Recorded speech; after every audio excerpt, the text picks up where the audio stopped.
Good morning to everybody on the stage. I'm at work. If I'm silent,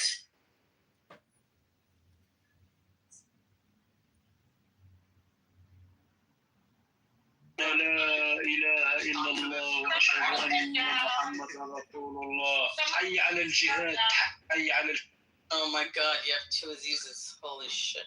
Wow. Pakistani such extremists, such terrorists, and so violent and anti. So that sounds a bit racist. No, I'm just Two asking. Azizes? Oh no. Why are they? Can I do my why are Jews? So can I do my version of that? Why are they? Can I- If you don't can I know, do that? say you don't know. I can tell you why. I want to hear. Since Aziz doesn't know, upwards- please tell me.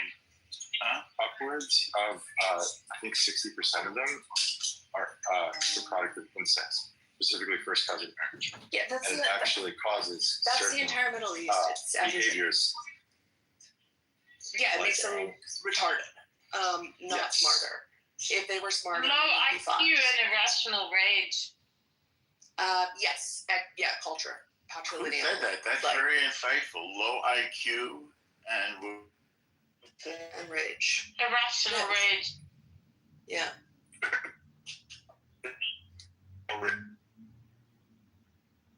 Highly emotional people, dramatic, very extra.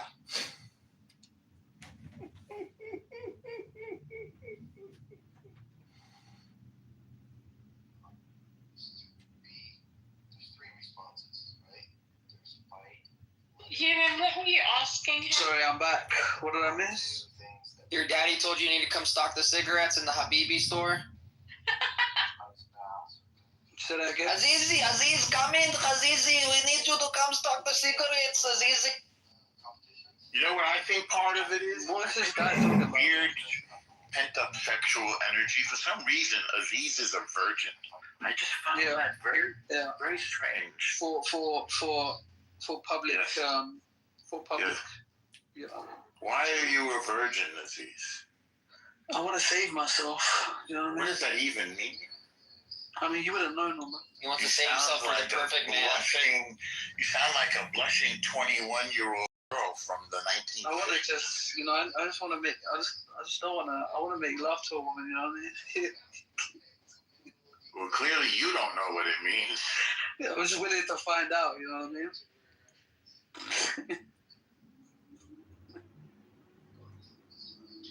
Yeah, because he already is to make love to a man, so now he wants to know what it's like to make love to him. Harry, let's be honest, you ain't getting no bitches, bro. Bro, I'm fucking married, you fucking retard. Exactly, bro. What do you mean exactly? Exactly. I can get pussy anytime I want. What are you talking about? Unlike you, who has to jack off to Pornhub every... Aziz is Q. What's a Q? What do you mean by that? In your search history. In a lot.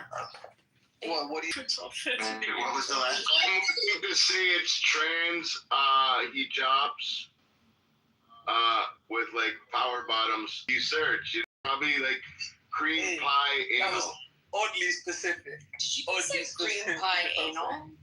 Yeah, Jesus Christ! Oh my yeah. I think it's probably like Christ. Yeah, I'm not Yeah, really I don't cream wanna- pie anal, nah. Not really my thing, I'm damn. It's not really my thing, bro. Oh my God! I have this image of Norm giving cream pie anals now. Ugh, Norm. That wasn't me who said it. Yeah. Oh, was it? That's hot. No. Liz, down. Stop that. That's insane. So did I, Sir Cat Bull, so did I. This is why I'm saving myself, man. people throw up. Well, you're a virgin, Aziz? Yeah, man, just looking for the one. That's probably why you're so angry at the Jews, man. Do I sound angry? What the hell? You sound hurt You do. by your dad. You sound upset.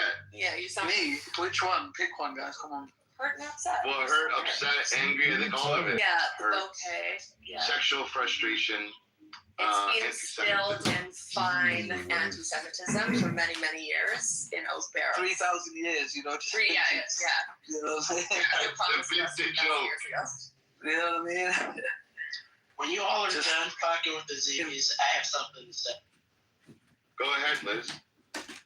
Dearborn, Michigan is a shithole country, and they put raisins in their hummus.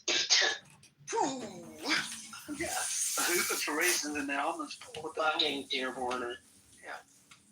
Oh, Liz, I was talking about Hamtramck earlier. Hamtramck When it was is like 10 years going- ago. It's fucking. I think it's safe to say hummus is not a Jewish thing. I think that's like. The Jews think Israelis have taken the Arab food and made it better. Mhm. I'm sorry, but the Arabs disrespect food. The way that they serve it, they don't respect it. It's shit, and they appreciate it. And the Israelis. I don't love Arab food. I don't mind Lebanese food. I don't love Arabic food, but I'm not gonna lie. Lebanese That food is fucking, Syrian food. I don't know what Israeli food is. Like I'm not really. Well, You don't know what countries, Israel is. You're completely divorced from No, I know what Israel is. I just don't know what Israel is. Aziz, what about Persian food? What do you think about that? Oh, he's You're from Ew. Iran. That's You're from disgusting too. Iran. Persian food. I think it's amazing. Afghan is good too. Yo, BB, are you in Workville today? What do you mean? Never been there. Bull fucking shit. Don't lie to me. Come on. Why are you doing that? I'm not joking. I've never been to one. Well, why don't you come out tonight? Is that C? I have a family. Oh my god, I haven't heard her forever.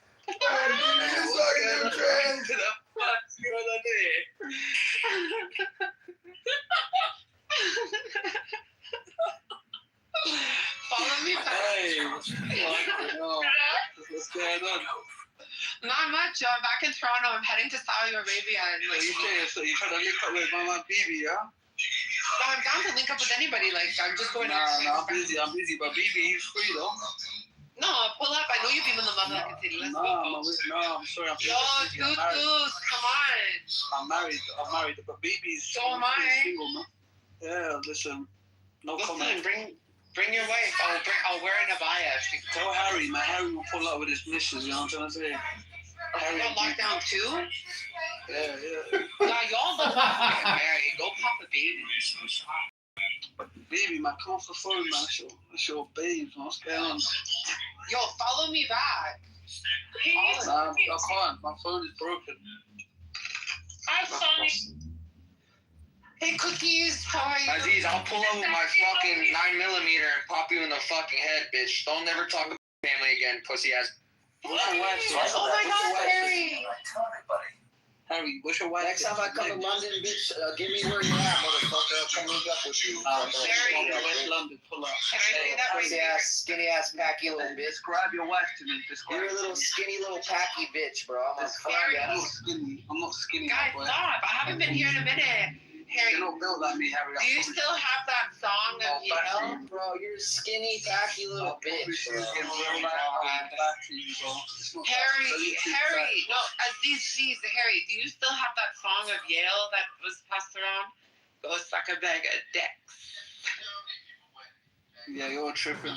But Harry, describe your wife though. What she say? She's got black hair. What she saying? Brunette. Break it down, bro. Aziz, shut up. Don't start that. Don't worry, I'll come to London next time. We'll see who's the big boy. Yeah. Okay, sorry. I know you just came in, but this is a really weird room because Aziz is like pushing it. I don't think you should talk about his wife and his family. Let him talk about whatever he wants. He's a dirty, packy bitch. I don't think I give a fuck. He works in a BB store in the corner in London somewhere. He's in the store at a kebab stand. Him and his dad run a kebab stand. Wait, I They haven't fucking spoken think to they're you. entrepreneurs. Harry. They're broke ass motherfuckers. I haven't spoken to you in 2 years. How are you? I'm doing amazing. I'm happy to hear that. How are you doing? I'm good. I've been between New York and Canada. Heading to, as I said, I'm heading to Saudi Arabia for a bit. But like, Don't be part of the porta potty Dubai if you're over there. Just be careful. oh no, thank you to that. Or the golden I shower. didn't know you got married. they love that. Congratulations. Smoke Thank top. you. Appreciate it. That's awesome. Thank you. Everybody's like leveling up. Everybody's in relationships now. Everybody's happy. Yeah, we move on with life, you know. You live life. Life is short. You gotta enjoy it. Unlike these terrorist fucks that want to blow themselves up, you know. What's your wife? Does she brunette? Like, describe her to me, bro. My wife is my 9mm hitting over your fucking head on your fucking face, bitch, and knocking your ass out. That's my wife. She got a short hair, like, tell me, innit? What are you gonna do? Jack to it or something? You fucking weirdo, bro. Yeah, shut the fuck up, you fucking. She's short, like, she's like 5'3", 5'5", bitch. Stinky ass packies, bro. Stinky. Stinky. Describe her, like, well, she got curvy, she curvy, like, break it down, bro. Tell me about her.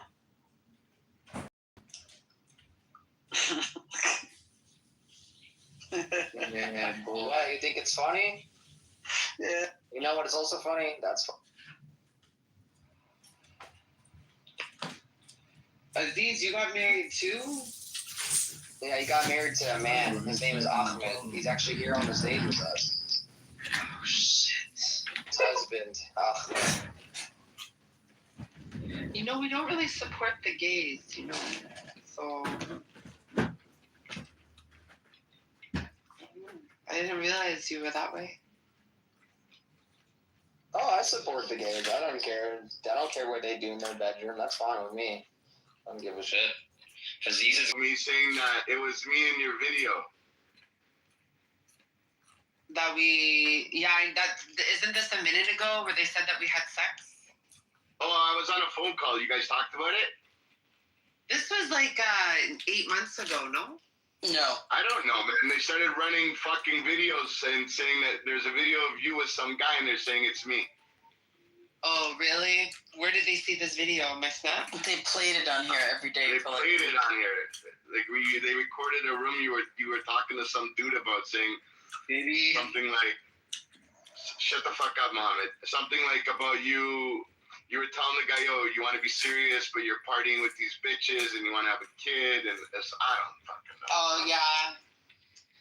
Yeah, see, you know what? Everybody on this app wants to say that you and I are together and in denial. I don't know why everybody is so obsessed with wanting me and BB together. Like, he's married with kids. We're just friends. Now, if he wanted to meet up and lock down, I'm just saying that, like, I'm okay being a side piece.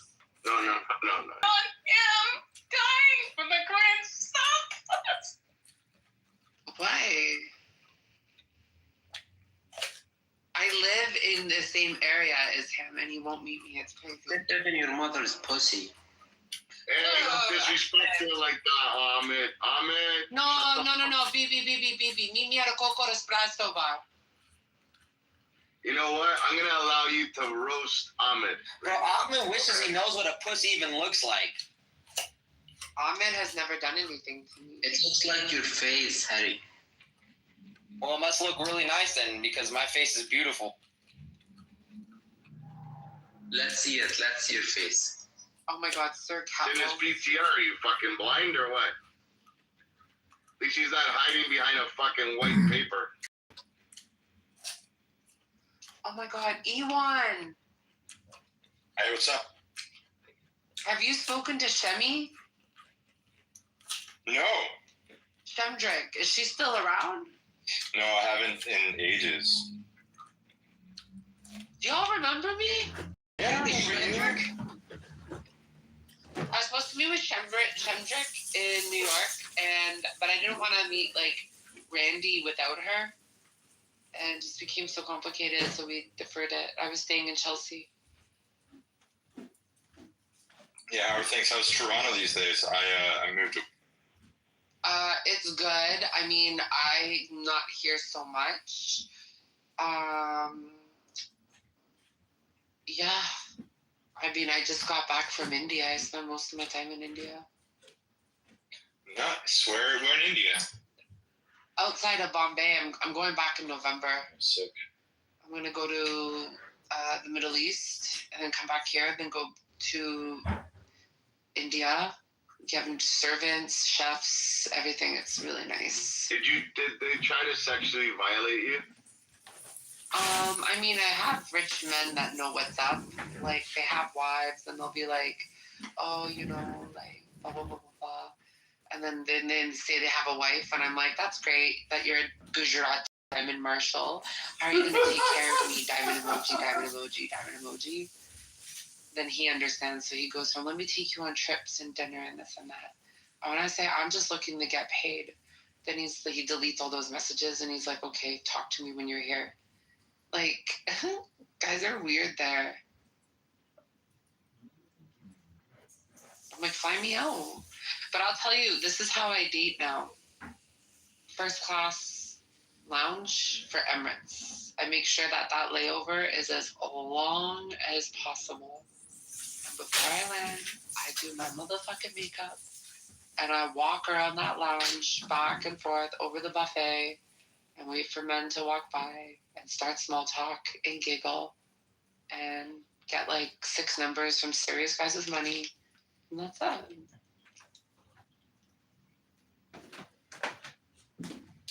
Hi, back. It's called market segmentation.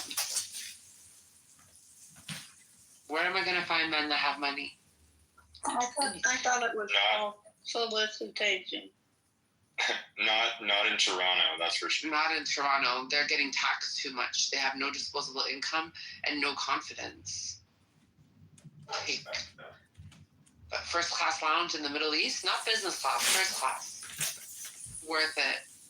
Fully aware of it. Have you been there for real, for real? Oh yeah, look at my Snapchat. You'll see in my public stories how I was there. Like, I'm not fucking wrong. Everybody add my Snapchats. Let's go. I go there to save baby girls. You know about that? That's nice. I go there to try to make a baby so I can have alimony and support. Harry, can you change the title? Ahmed Qassam Nasri. Macabre. I said macabre. No. I don't understand like what did you say? Bibiata. Kutkaraka in Arabic. Yo, Harry, describe it for me, man. What's going on? Just quickly, bro. Every night you die. Yikes. Keep singing, it's nice. You die. A very painful death. Because you hail God. Ibn Kappa. You will suffer in many ways. Sperm of Spaniards. Jelly feet. Stand with Israel. Dinka Masters.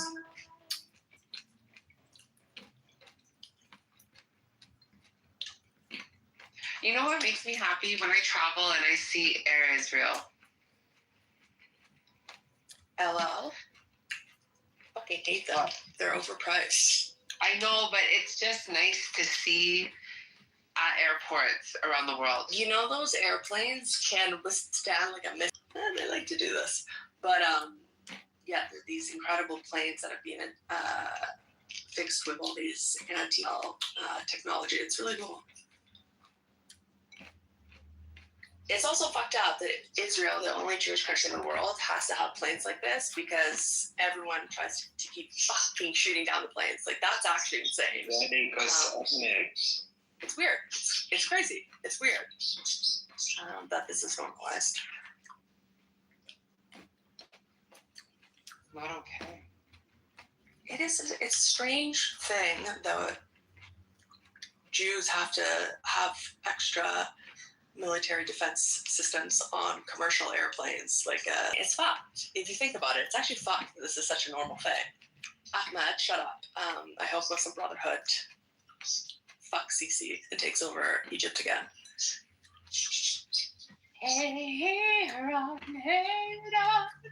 You need to be put on your clothes. Qassam. Macabre.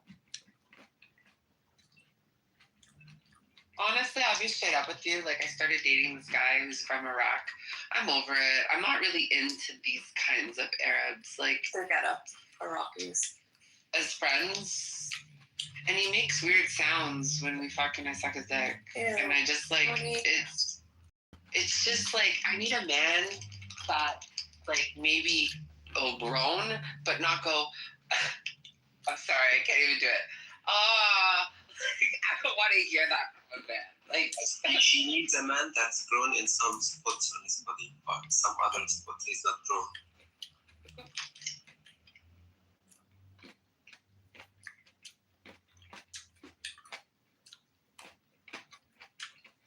يعني قصة أختك. Fuck your parents. Fuck your future children. Fuck your grandchildren. Fuck your entire lineage and your entire history. And curse the religion of your mother. Say it in English so everyone else can hear it. I have no family. Cause أمي. You should look into why Allah put that in your circumstances. Let's talk about the subject about Dearborn, Michigan, the Mecca of Hate, and what the Christian minister went to speak with the mayor about a street sign that was named after a terrorist sympathizer, and how the mayor shut him down and says that he'll be doing a parade once this man leaves the town, and called him Islamophobic.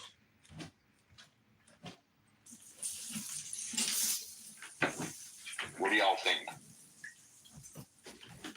I know we spoke about it in length for 2 hours now, and Ewan brought up a bunch of facts and information about what's going on in the UK and how America's becoming like that, gangs and sympathizers and this pro-Pali movement, this leftist movement where it's a mindly problematic.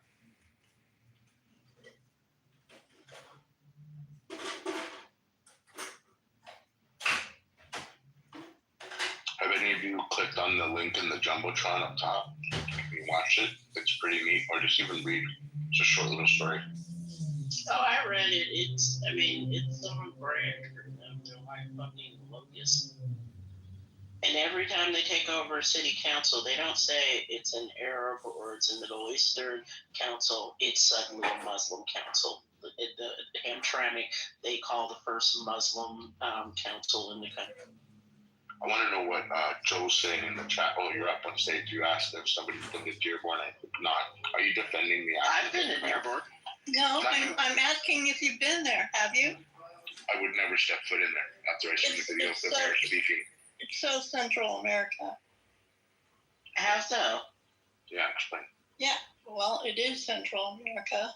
I live about an hour away from there. Yes, I grew up in Detroit. It's literally 10 minutes away from where I grew up at. They used to put, actually it was struck down as unconstitutional that if you said Detroit, you would be escorted out. Dearborn has a long track record of anti-Semitism, anti-Blackness, anti-Americanism, and it's a shithole country of us. I'm less than an hour away, friend. I do believe you, but South Bend's not too far from there. It doesn't hold true here. So are you saying it's a great place to live? No, it's a place. It's home for some people. It's not for me. Yeah, so Gaza's home for some people too, and so is fucking Pakistan. Doesn't mean that what's going on there is good. I don't think I said that. I didn't. I said I don't live there. Yeah. I'm not going to pretend I know any better, and you don't live there. Okay, but when there's a video of the mayor speaking at a town council meeting, be called Islamophobic, and the mayor saying he wants him thrown out of the town and he will do a parade, I don't need to go there. Yeah, that happens across the country. Where? Friend? Where, friend? Where, friend? Tell me where, friend. Well, if you shut up, I will. Can I speak? Brings up the fact that there's a street sign in South Bend. I don't chew my cotton twice. So you're telling me a minister? Are you black? In South Bend said that, and the mayor called him Islamophobic because he was. She's a crazy psycho bitch on this app, bro. Yeah, I'm as crazy as you are. No, you're just a psychotic bitch loony that hates your life. I don't know what it is. You're like an old 70-year-old woman that's like hates your life. I'm sorry you're 55, 55 grade. Well, you're fucking miserable. Well, you're stupid. Oh, I'm stupid. Oh, I'm so offended. There you go. See, you stupid ass. Oh my God, I'm so offended. I'm stupid. Harry, you're stupid. Harry, you're stupid.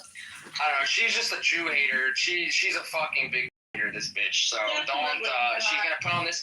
I'm a 55-year-old voice, and I'm so innocent. I talk like I'm half dead. You can call me anything, but I'm not a Jew. Yeah, you are. I've heard you say shit in rooms. I've seen you write shit in the chats. You're a fucking Israel hater, Jew hater, piece of shit. You can't even quote it, asshole. I don't need to quote it. I know what I saw with my own fucking eyes, retard.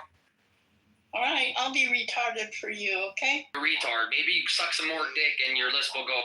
That'll be in your dreams, not mine. Nah, I don't want granny with no teeth sucking my dick thing. I'm not gonna get in between. Harry, do you have a dick? Do you have a big head? I don't. Yeah, Ahmed, ask your mom. She loved. I don't think Joe's anti-Jewish, but I do think that she likes to fight. Yeah, I can She's a fight. fucking anti-Semite piece of shit. No, I am not. You don't even know my family. Yes, I know everything about here. You in all the fucking rooms. You're an anti-Semitic piece of shit. All right, you say so. Are you a black? No, she's not black. She's white. I'm white, Okay. and my kids are black and Hawaiian. Because you kept talking about cotton and. Yeah, racist ass joke she's making, which means that she's racist also. All right, fine. I'll be quiet. You guys carry on. No, I'm just wondering, how did you learn to articulate your words like this? I just grew up like that. Why? What are you catching? Thanks for coming, man. God bless you. God bless you. Have a safe flight. Royal, what's going on? I don't give a fuck what age you are, by the way. All the pussy ass bitches at the bottom in the chat writing all that. I don't give a fuck what age you are. If you're a disrespectful, Jew hating piece of shit, I'm gonna come at you. I'm not a fucking weak knee Jew here bending the fucking knee to all these fucking pieces of shit on the app. You're gonna come with disrespect, I'm gonna show you the fucking disrespect right back. So sire, sir, whatever your fucking name is, you're a piece of shit motherfucker too. You're a fucking Jew hater. You're the last person that should be talking about that. Julian, you're the fucking worst of the worst. You're a fucking fence-sitting piece of shit. You love shit in your ass. You love the fucking fence pole in your ass because you love to sit on the fucking fence. So shut the fuck up and keep your fucking opinions to... Okay, so there's two guys that I want to know if you've heard from. Remember that Mo guy from New York with the big muscles that was like always following Yael? He was on about 2 weeks ago, but he hasn't been around a lot. And It's then just a Mo, great title. and then And there was why- that Mo. What's wrong with the title, Royal? What's wrong with the title? I'm from Michigan. I'm from that area, and I do not agree with it being a haven of hate. No. Okay, so if there's a question mark, it's saying Dearborn, Michigan, the Metro 8 question mark, is it? So did you see what happened in the news? Did you see what the Christian minister asked the mayor? No, I didn't. Oh, take a look at it. Then I'm pretty sure you might agree with the title, or you may still not think it's hateful. Who knows? But have a look at it. So the mayor called. Well, I'd rather you look at it, so I'm not feeding you that troll. I think the internet generations don't really, and with what's been going on lately, people look at one differently. I think people who were aware of the city, pre-1990, really know the history and are not surprised about the anti-Semitism and anti-Americanism that happens in that city.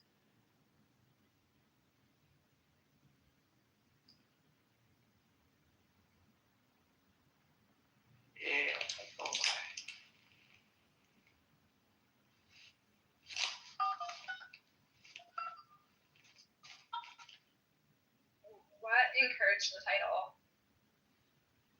Just the way the mayor spoke.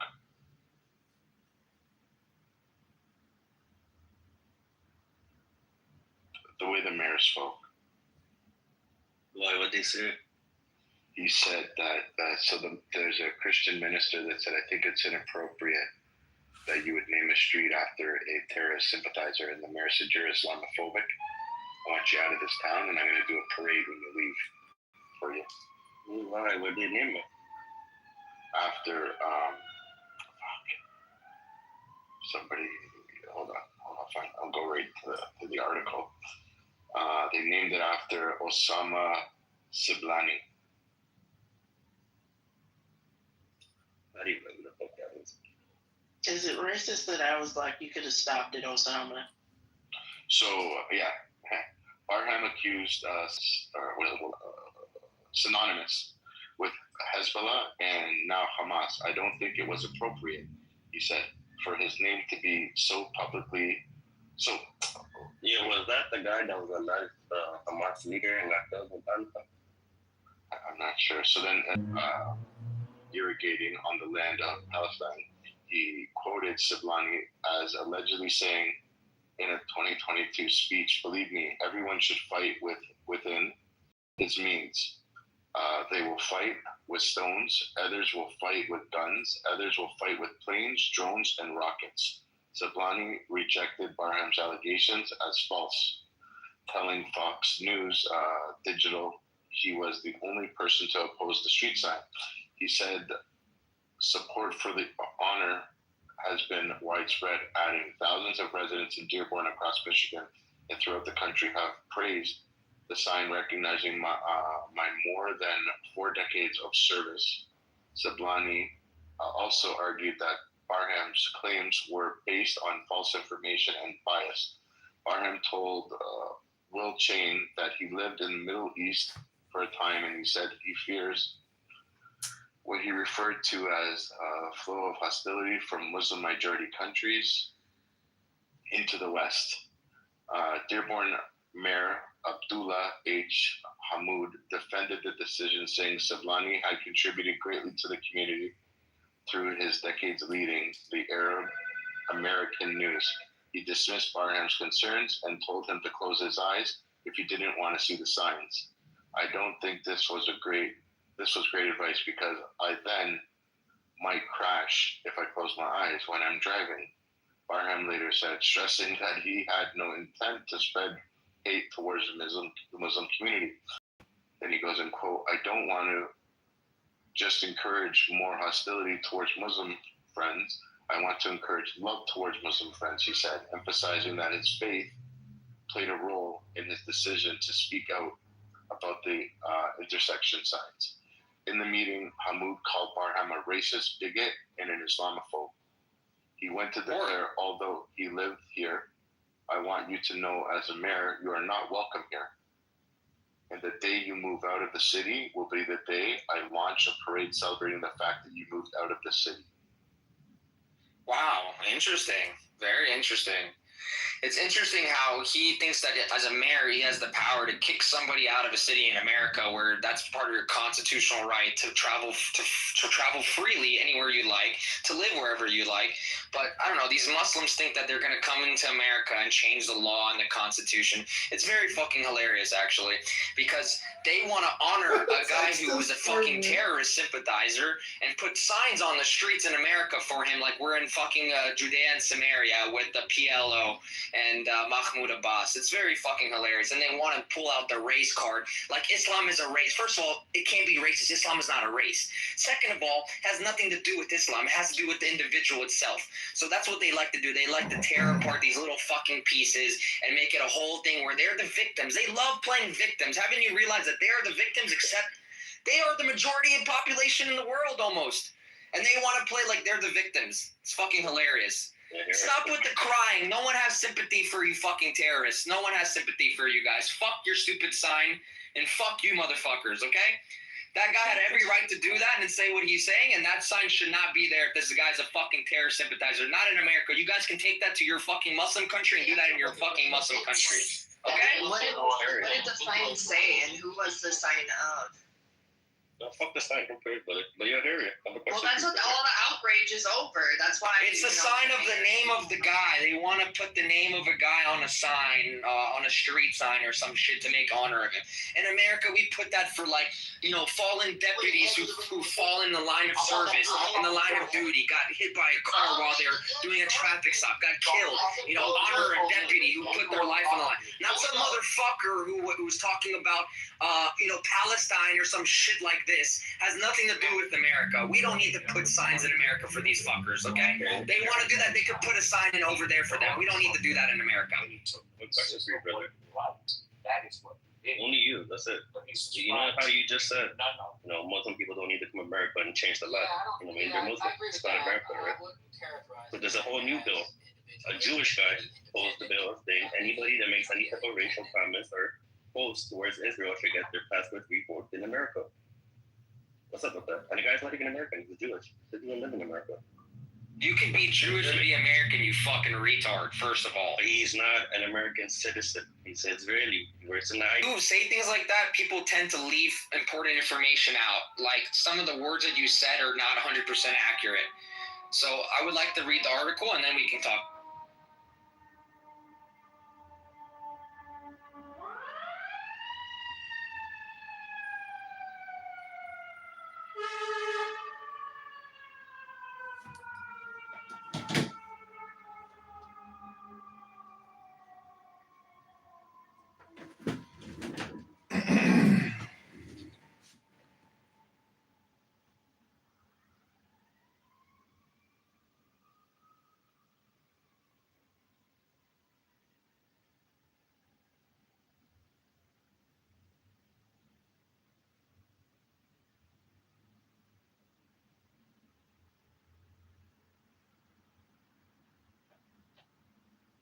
Is it quiet or is it just me? Quiet. It's because there's a storm coming. I was about to ask. What were you gonna ask? If it was quiet in here or if I was in the Matrix. Trash bag, you're always driving, eh? I do shit with my time. But Clubhouse is not a primary activity. It's a secondary activity. It's like smoking a cigarette. This is what happens when you're an Uber driver. You're always driving. I'm not an Uber driver, but I am driving home from your mama's. Ooh, good one. The mom jokes, man. Forgot that we're in 10th grade again. You see how defensive they get? Like, it's funny because if he wasn't an Uber driver, he wouldn't have said anything. He would have just, moved on. But went there, though, man. He went to the mom joke because he probably is an Uber driver, Uber Eats driver. Just like Resistance, just like this retard here, just like all of them. They're all retarded. It's okay. We know how the app is, BB. I actually didn't even move you to the audience. That's funny. Somebody else moved you. I don't care. You can say all the mom jokes you want. I don't give a fuck. It just shows that you are really that person that I said you are. Because if you're that defensive over it, then it means that it hurts you that badly.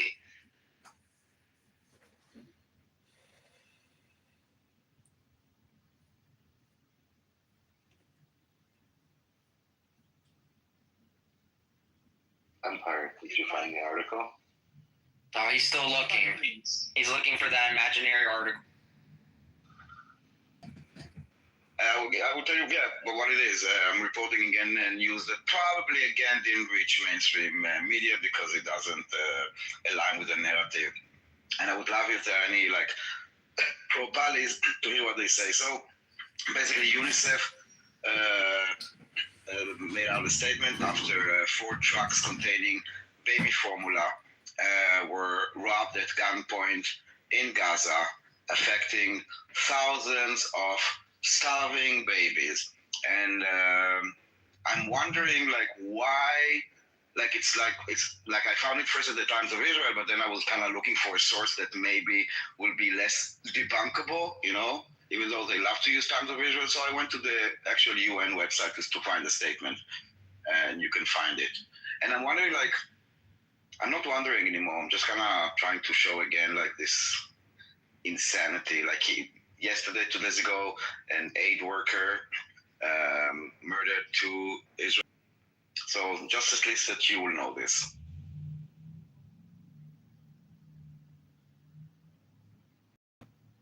Okay, I'm sorry, let's have a look at it. And do you want to like talk about the link before I read it? What does it say in there? Basically, the statement is about the it was robbed, basically, that it happened, but people will not say that it didn't happen. It's from the United Nations, UNICEF aid trucks robbed at gunpoint in Gaza City, and then they also said that it contained therapeutic food critical for saving thousands of young lives, or malnutrition as famine spreads.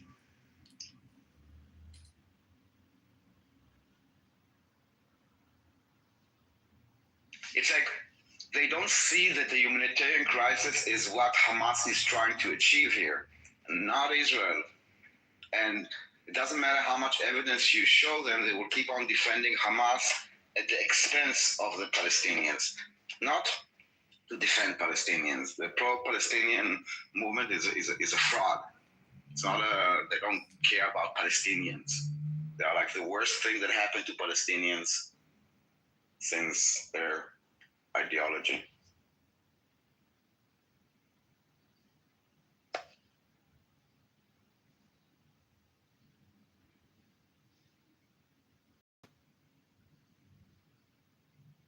By the way, Emperor, what you posted there is completely 100% false. So it's false. Just because somebody posted it on fucking Twitter doesn't mean that it's real. The claim isn't true. There's no bill that has been introduced to Congress that would explicitly allow Marco Rubio or anyone else to revoke U.S. passports solely for criticizing Israel. So I don't know where you got that shit from. I don't know if you believe some guy on fucking X that posts this shit that hates Israel, but that's fine. That just shows that people nowadays do not know how to critically think for themselves.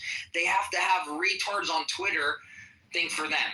And they believe everything they see. They're so indoctrinated by the internet nowadays. It's fucking insane to me. Something like this would happen, America would be on flames. Like, everybody would be talking about it. Everybody would be criticizing it. It wouldn't be just one post of a random person on Twitter. It will be like everywhere. It's free speech. It is everywhere. I've heard it 3 times in the past week, and I did a search, of course, and there's not even a bill in committee that says such a thing. It's like just completely fictitious. It's crazy. It's all over the news. I'm seeing that too. But there's no television. No, I know, but there's actually no bill that's introduced. I don't know. He was suggesting We would violate the U.S. Constitution. Emperor, are you even American? No, he's Canadian. So what the bill that actually happened, that the bills in question was they did in mid-September, was they introduced the Department of Policy Provisions Act. This is a part of a larger package aimed at reorganizing the State Department under the Trump administration. One provision would have expanded the Secretary of State Marco Rubio's authority to deny or revoke passports for individuals deemed to have provided material support to terrorists or traffickers, even without conviction or indictment, and without full due process. That's what that made that this person on Twitter took and put it into his own words. Do you understand? So if you are what about deemed to have provided material support to terrorists or traffickers, you can get your citizenship revoked. That's what they're trying to introduce. Completely different. It has nothing to do with Israel. Are you gonna let me finish, or are you gonna talk over the truth? I don't care about X. Look at the videos on live television on your guys' news. What video? Well, look at it. Post in the chat again. On live YouTube is live television. It's a clip from Fox News, which was live when you were Fox talking about News. That's your guys' news outlet. It's in America, right? It's our news outlet. Fox News is in America, is it not? Do you know how many other fucking news outlets are in America? It's owned by Americans. What the fuck does that mean? CNN is also owned by Americans, and they hate Trump. So what is that supposed to mean? Is that true? It's also on CNN. You are the most retarded person in the world. I swear. I mean, I keep meeting new retards every day on this app. It's your guys' news, buddy. You're saying so because it's reported on the news, it is true? It's your guys' suggestion, and I never said the bill went through. It's not my suggestion. It's Fox's suggestion. No, it's your guys' citizens. Empire. Oh my god, this guy's retarded, bro. When people get proven wrong, they don't know how to say, you know what, I'm wrong. You're not. You know what, you're right. I know I'm right. You don't need to prove yourself. It's okay. No, I'm saying that I'm right, not you are. No. You're wrong. You I just literally right. read to you what, and then you're gonna post a video. Like I read to you everything. I can give you the exact number as well if you want. The exact fucking the bill, the actual bill that they want to introduce. HR 5300. You can go ahead and you can look it up. So you're admitting news just reads propaganda and just imagine. Yes, I'm admitting the new. Yes, CNN, Fox, MSNBC, all these fucking shit about how good Israel is. Really? Really? Can you provide me evidence to show that? 100%. Show me one clip that you can find something about a Palestinian person, a soldier died. Why are we letting this guy talk? Because we like the retards to expose themselves, Sarah. Let them expose themselves. How retarded they are. Yes, sir. Like I literally read to him the actual bill. It has nothing to do with Israel. Empire, are your parents cousins? Of course they are. He did a good job. He's out. I don't know if he left himself. Did somebody kick him or did he leave? I didn't kick him either. He took the eject airways, guys. I mean, like, fuck, because he posted a video from a news outlet, like, it's crazy. I knew about this from now. It's nothing new. Like, they're not going to be able to revoke someone's passport because about Israel. It has nothing to do with that. But if they violate the federal law, which is giving materials to terrorist organizations or supporting them in any kind of way, yes, then that's what they want to pass. They want to pass something like that where they can revoke your U.S. citizenship. So, and I think they have every right to do that. I think they should do that. Is it even possible, like legally, to revoke someone's citizenship and then what? He's remained, like, what is he if he has no citizenship? Like, I don't think it's you can keep a person without, unless he has another citizenship yet. Yes, but if he has only one, I don't think that it's possible. Well, that's why they're trying to introduce this bill. So I mean, honestly, I probably don't think it will pass because of the First Amendment. But you know, what happens is they find somebody that does support terrorist organizations, like any kind of financial support or any kind of material support. Why they First can go to federal Amendment? prison. Why it's a First Amendment if you provide support? It's not about speech. Well, then it's not the First Amendment anymore. Then you're violating federal law when you actually, that's not a speech at that point. So he's trying to say, his initial argument was that, where is it? You can scroll up here in a second. He wrote something about it. Where is it? He said that pretty much if somebody was criticizing Israel, that they would have, he posted it, the X post. Where is it? Here it is. He started the argument about the Dearborn mayor. Oh, somebody removed him. That's why he was gone. Fuck. Yeah, he took eject airways out of the room. Here it is. It says, a bill has been introduced to Congress. Oh, fuck. I lost the page now. God damn it. Basically, it was making a bullshit lie saying a bill's been introduced that would take away someone's U.S. citizenship, U.S. passport if they criticize Israel. When I read the exact, definition of what the bill actually states, has nothing to do with Israel at all. So it's the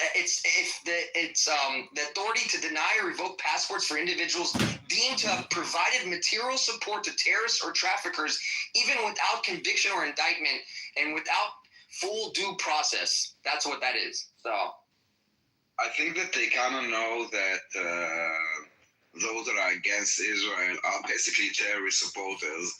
So when they say condemn Israel, it's basically being pro-Israel. Because if you are countering terrorism, you're supporting Israel. They made the connection, basically, between those two things. Listen, they're doing it right now. That Mahmoud Khalil guy from Columbia University, he's gone. He's going back to Syria or wherever the fuck other country he's has. Syria, they haven't decided. Yeah, whatever. Who cares? Let him go to any. I don't get him out of America because they saw what he was doing was against.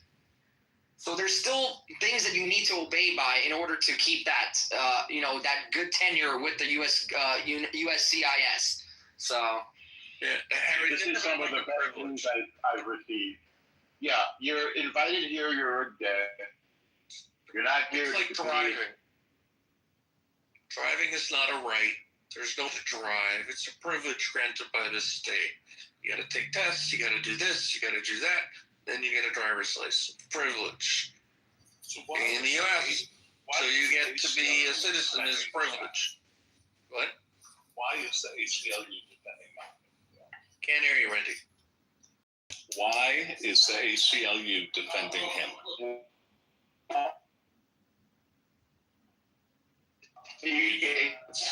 I think in some twisted way, What kind of everyone has the right to say whatever they want. That's exactly what it is. They warned that this could be weaponized against political speech. That's what they said, you know? It's bullshit. Like, he has ties to supporting terrorist organizations and spreading terroristic ideologies here in America. That's against federal law here. So that's not freedom of speech. There's a threshold to freedom of speech. And people don't understand that. Freedom of speech is not absolute.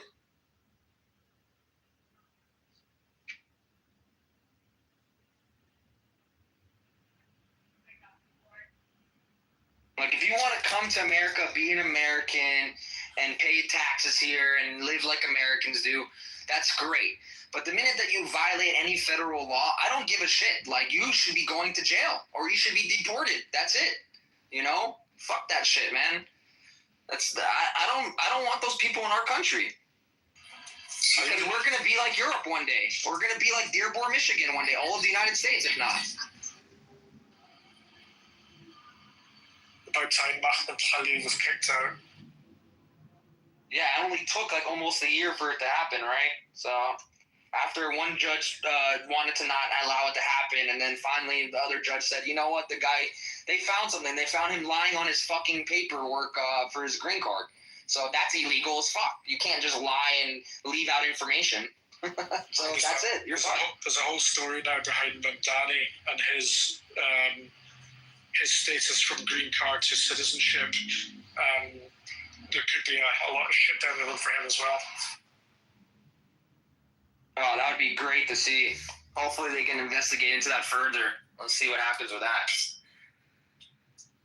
Because that dude's also sketchy as fuck. So I want to know where his money's going. Oh, he's a big Jew hater for sure.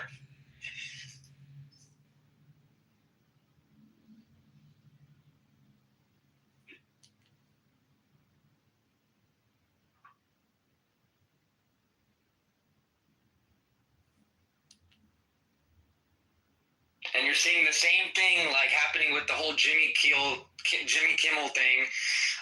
You know, they're saying, oh, the government stepped in to suppress his free speech. Oh.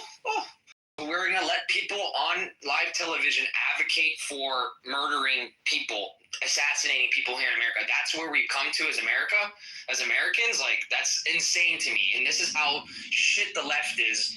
This is how deranged and delusional they are. So anybody that advocates for anybody's death or assassination should be taken off of there. There's freedom of speech to a point, right? When you're inciting somebody's death or you're, advocating for death of somebody, that's against the law. You shouldn't be doing that. That's not right. So, fuck Jimmy Kimmel. Jimmy Kimmel can't even fucking say his stupid name. And he's not funny at all, by the way. I don't know who even watched the show. Stupid ass. Something like that, something really low. So it was bound to happen. The other thing is, people talk about, well, he's being fired for free speech.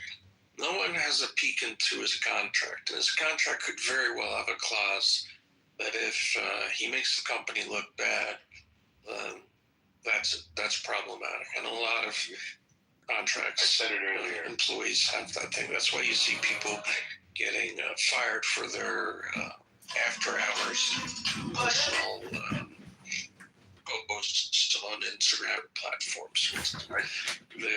People now figure out, where does this company, stop buying from them. So a lot of employment contracts have a morality clause in them.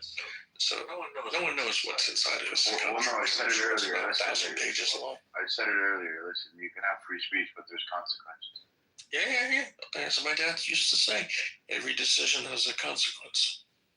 But you're right. Like, he did sign a contract with ABC and stuff, and they're underneath his name. And what I also heard was that the next star who owns ABC and a bunch of like 30 to 40 other news affiliates around the country, they're trying to buy out somebody else, like Tonga or another fucking broadcasting company that owns a shit ton of huge. Yeah, they want to buy them out, and they won't get the FCC approval to do that. So yeah, I mean, at the end of the day, it's all about money. Has a lot of any potential restraint of trades and monopoly. That's the FCC has to approve it based on making sure it still maintains a free and fair marketplace, being heavily scrutinized. And when the FCC, before they did anything, the head of the FCC, the chairman of it, he said, this is a problem. We can do it. ABC can do it the easy way, or they can do it the hard way. And if they do the easy way, that's fine. If they do the hard way, we, as in the FCC, have a lot of work to do. That was an ominous statement.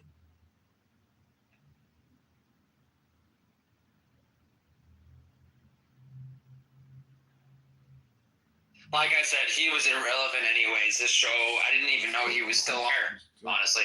So, and actually after they announced that he was off the air, I saw on TV that his show was being played still. So I don't know if it was like a rerun or something. I don't know. So it's kind of weird to see that. But this is just going to be old news in a week from now. No one's going to give a shit, because that's what happens in America. There'll be something else, and no one's going to care about Jimmy Kimmel, and that's it, So...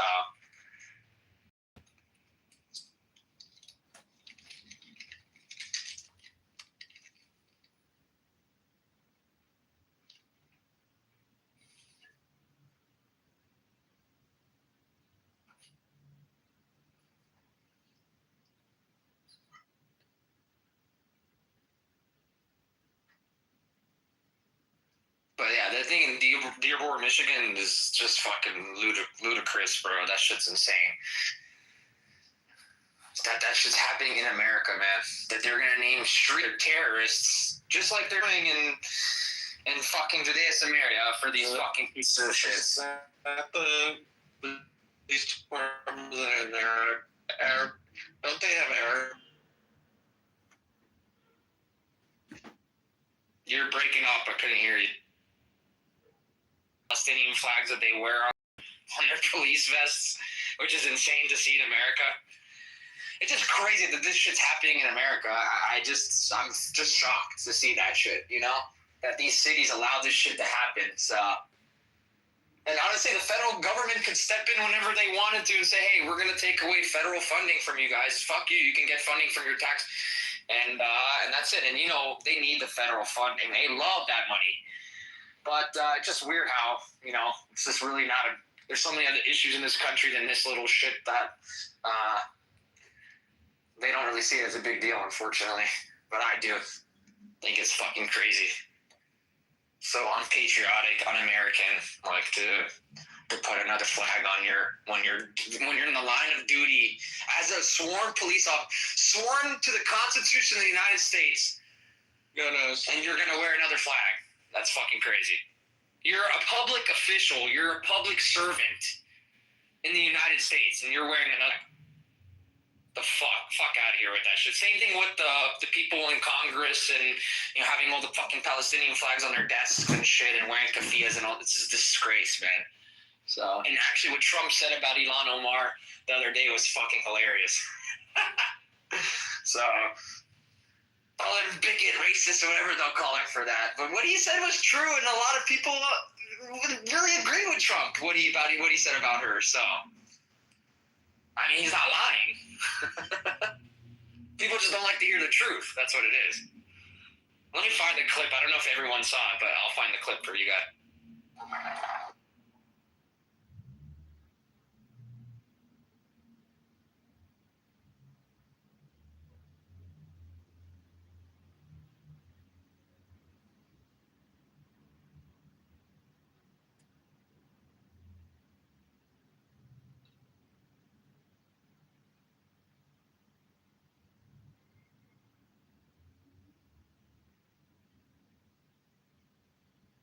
Like, he basically said that she should be impeached, which is true. Somebody like that should definitely be impeached. Also, Rashida Tlaib, AOC, all these treasonous pieces of shit that don't like America, yet they're in our government. They should all be impeached and gone. That's it.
He said these people come from a place with nothing, and they come to our country and tell us how we should do things here. Like, fuck that shit, bro. Go back to your shithole countries and you guys could do that over there. Don't come to America and violate our constitutional rights here. Nobody did. You self-proclaim, just like Mahmoud Abbas, just like Yasser Arafat, just like all the Palestinians who have been feeding on the pain of the Palestinian children. You are a parasite, a bottom feeder. This is what you are. So before you speak against the Prime Minister of a democracy and accuse him of being a terrorist, you need to look at yourself in the mirror. You have been supporting Hamas and it's recorded against you for eternity. So don't play the game now that your fight is for the children in Gaza. This is not your fight. You know who's fighting for the children of Gaza? The IDF. That is killing Hamas. That is uprooting Hamas so the children of Gaza can have their freedom after 36 years of slavery. Those are the ones who qualify to speak on the topic, not you sitting in your comfort. And you want to have an opinion about it. This is the problem that we have dealing with scumbags like this. Who authorized you to speak on behalf of the Gaza? So in Gaza, in the Palestinian society, are there people who are sick and tired of Hamas? Are there people willing to wanting to change, but they can't express themselves? The vast majority of Gazans up to October 7 and on the day of October 7 were supportive of Hamas. If I tell you otherwise, I lie to you.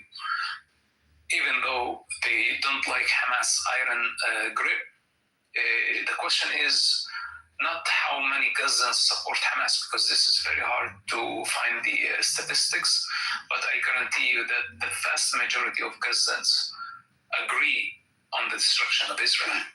First of all, we need to understand what is the problem, because from a personal experience with the Jewish people, all I saw, the most amazing, most productive, and most successful nation in the world that don't harm anyone else. So why the Muslim people hate the Jewish people? They don't have a reason except the ideological reason. And that is, in some Islamic texts, they say that Muhammad had a problem with the Jews and Muhammad is their prophet, so they follow his footsteps. But in reality, Muhammad did not write a word that says anything against the Jewish people. You can say hatred as one motive, but not only hatred. It's human delusion, it's envy. First of all, we need to understand what is the simple. I just want to know, where are you from? From America, right? Yeah. He's like, hey, you've been. I'm checking.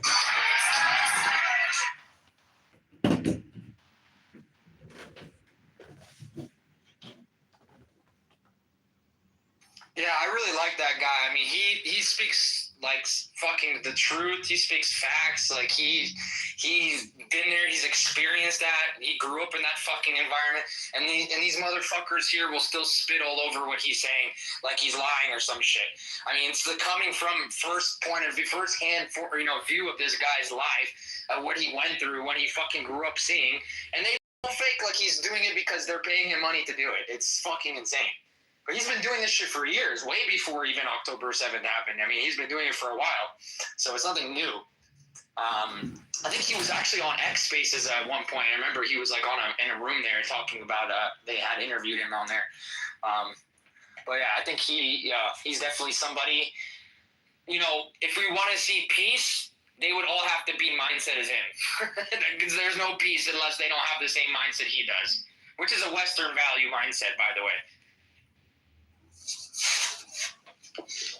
Ceasefire now and the globalized intifada, or they carry a sign that says stop the genocide while they're chanting from the river to the sea. They are very contradictory, without moral compass, driven by hatred, hateful indoctrination. They want a ceasefire, and they mean deep in their hearts they want Israel to serve. It's not about ceasefire. It's not about saving human lives. It's not about saving the children in Gaza. If they really want to save the children in Gaza, then they must work very hard towards removing Hamas from power. Had they condemned Hamas from the beginning, had they rejected barbarism and indiscriminate targeting of civilians, we wouldn't be here. This war would have not stayed this long, and the collateral damage would have been much less than what we are witnessing today. They scream ceasefire now and the globalized intifada, or they carry a sign that says stop the genocide while they're chanting from the river to the sea. They are very contradictory, without moral compass, driven by hatred, spreading hateful indoctrination. They want a ceasefire, and they mean deep in their hearts they want Israel to surrender. It's not about ceasefire. It's not about saving human lives. It's not about saving the children in Gaza. If they really want to save the children in Gaza, then they must work very hard towards removing Hamas from power. Had they condemned Hamas from the beginning, had they rejected barbarism and indiscriminate targeting of civilians, we wouldn't be here. This war would have not stayed this long, and the collateral damage would have been much less than what we are witnessing today. They scream ceasefire now and the globalized intifada, or they carry.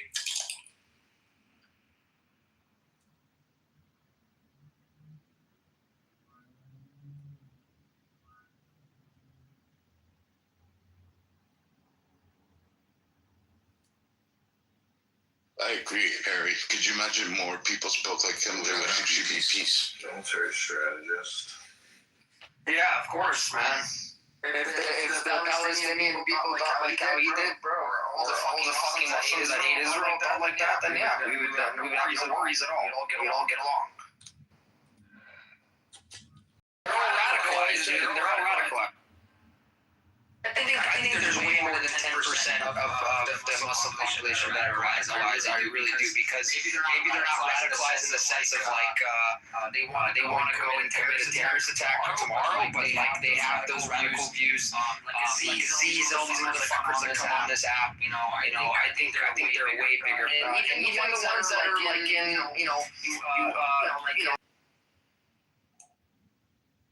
Yeah, I agree. I think with the numbers wrong. I don't think it's 10%. I think it's 90.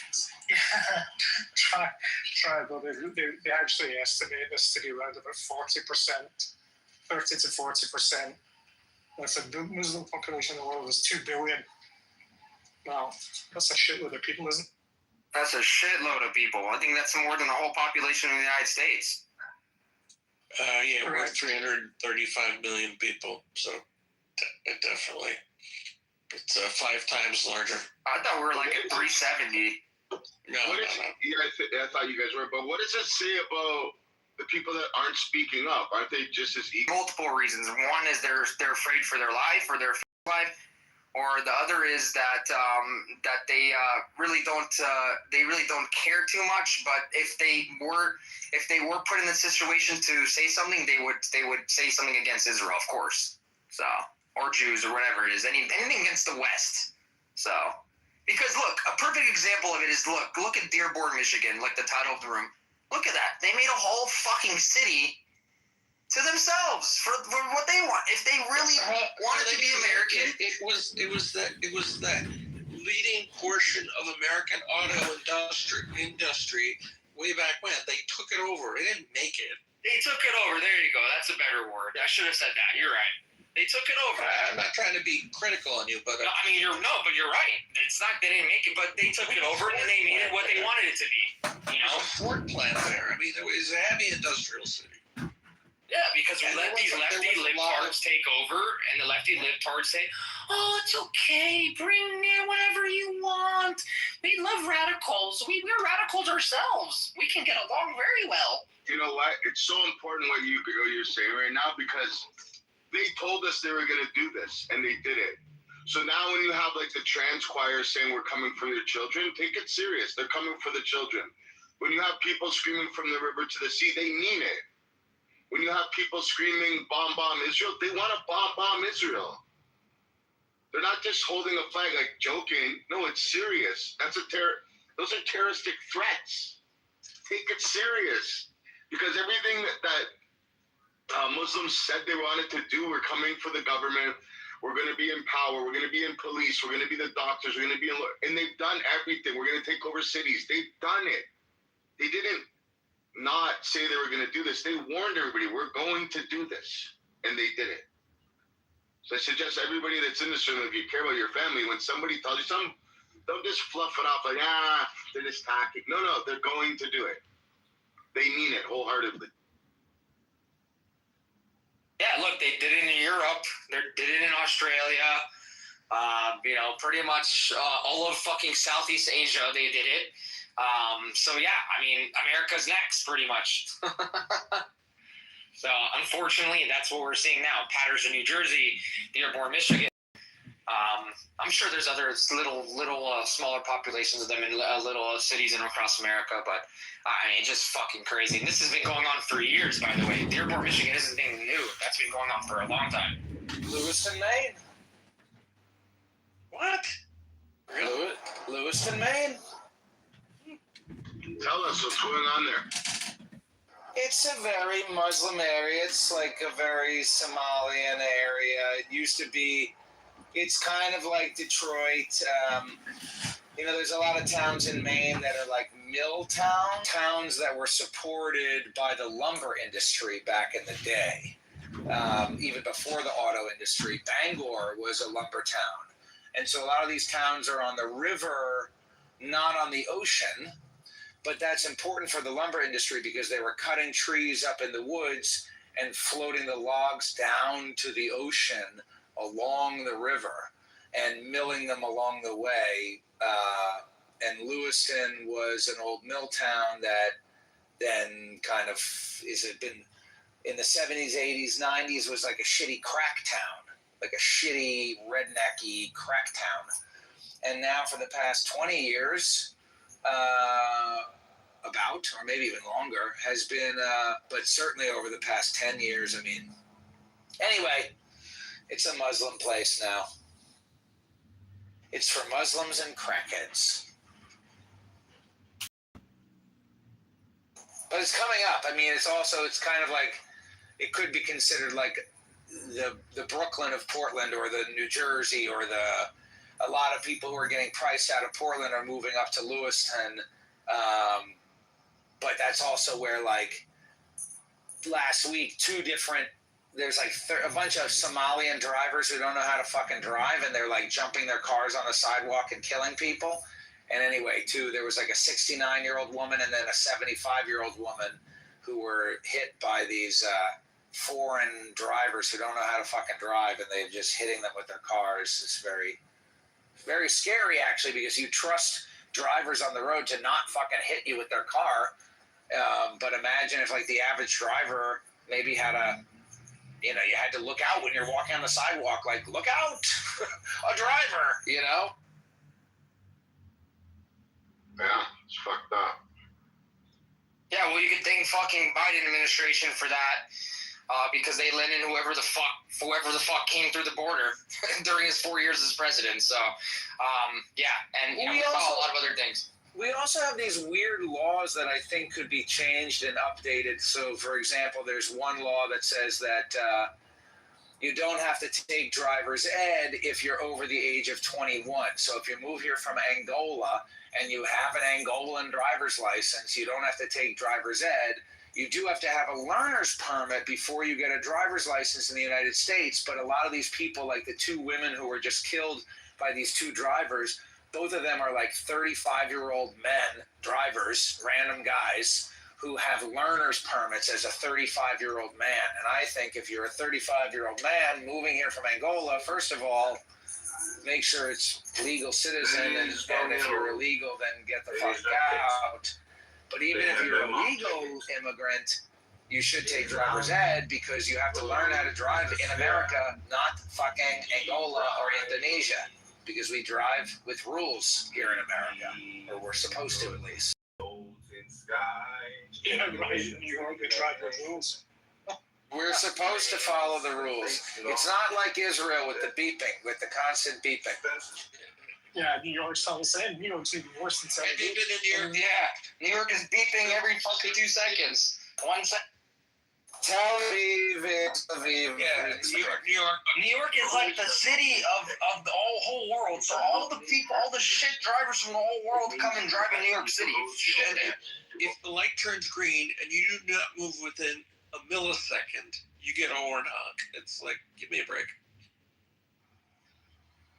Yeah, no driving in both cities very well, Tel Aviv and in New York. And trust me, New York is even worse than Tel Aviv. Although I have found Montreal to be, like, in New York, North America, the worst place to drive. I just imagine. Jerusalem is actually the worst place to drive. Yeah. Concentrated. Jerusalem is the worst place to drive. Yeah, the infrastructure's... No, the infrastructure's good. The roads are great. Just people are nuts. Yeah, I just meant, like, there's also lots of turns. Anyway, New York is going to turn into a shithole shortly anyway when this man Danny gets voted in to become mayor of the city. We just got the endorsement. The Democratic governor of the state of New York. Just of course. What do you think? Yeah, well, she's another reason to hate Kathy Hochul. Kathy Hochul is a piece of shit. She always was. She's a socialist, Marxist piece of shit. She is only doing this because she is going to run for re-election. Shit. Yeah, well, the thing is this, right? At least Stefanik has not announced her nomination yet. Announced her intent to run. If Mamdani wins, trust me, at least Stefanik will win, and she will become governor of New York State. There is no way that this can continue. This guy Mamdani, by the way, has talked about in the last... the last 1 week, Manuel Yakov, one sec. The last 1 week. Because I want that to be the map. This connection is bad. He's hearing you talk. No, I can hear. Yakov. Yeah, I'll just mute him and he'll listen to this. Listen to this. I had I sat with the Israel General Counsel of New York 2 days ago in his office in the city, and he was telling me the following: that they have been told that if Mamdani wins, expect that the Israel Day Parade will not be funded or supported by the city in any way. What does that mean? It basically means the city will not provide any security arrangements for the Israel Day Parade, which also means that the Israel Day Parade will be cancelled. It will not take place in this coming year. This is Mamdani's intent. What his other intent is this: he wants to create a day-long celebration, mourning, whatever you want to fucking call it, of the Nakba. And he's already said this to both people as well, confidence. So New York City is about to turn into the biggest shithole in the United States. The city will go bust. And that's when people fucking wake up. but the garbage is not being collected, but the place turns into a shithole, and the streets are not being cleaned, and things go up. It's just it's disgraceful. It's a fucking disgrace. This guy's a piece of shit.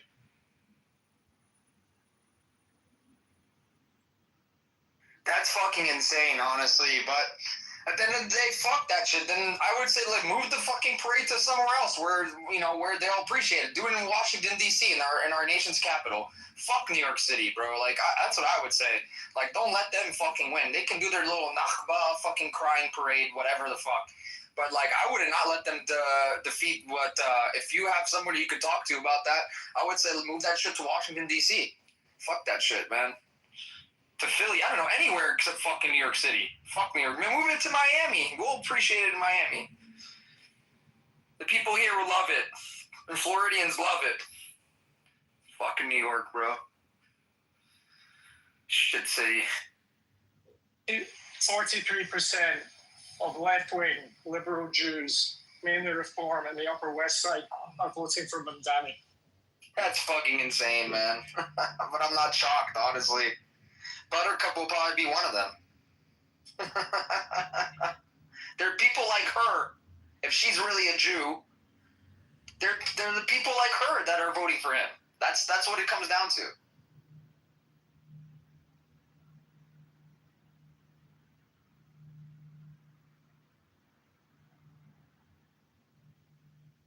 She's a lovely person.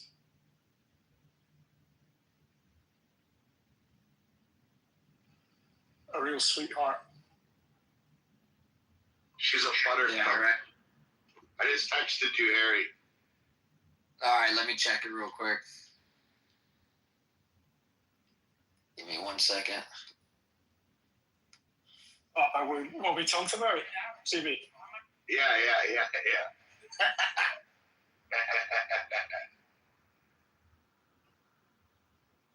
That's all Alice, bro. Holy shit. That was today? Yeah, that's this morning. Do you think she's really gonna do that? Yeah, I'll tell you about it. Oh God, can't wait to hear. I think she got scared. There's something that she got scared about.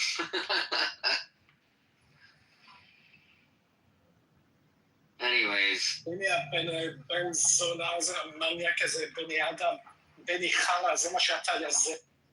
Is he Israeli?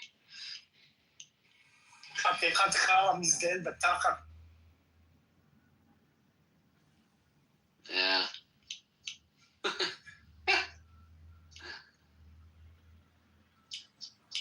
Ben Adom, come up to the stage. Talk about the title. Ben Zever.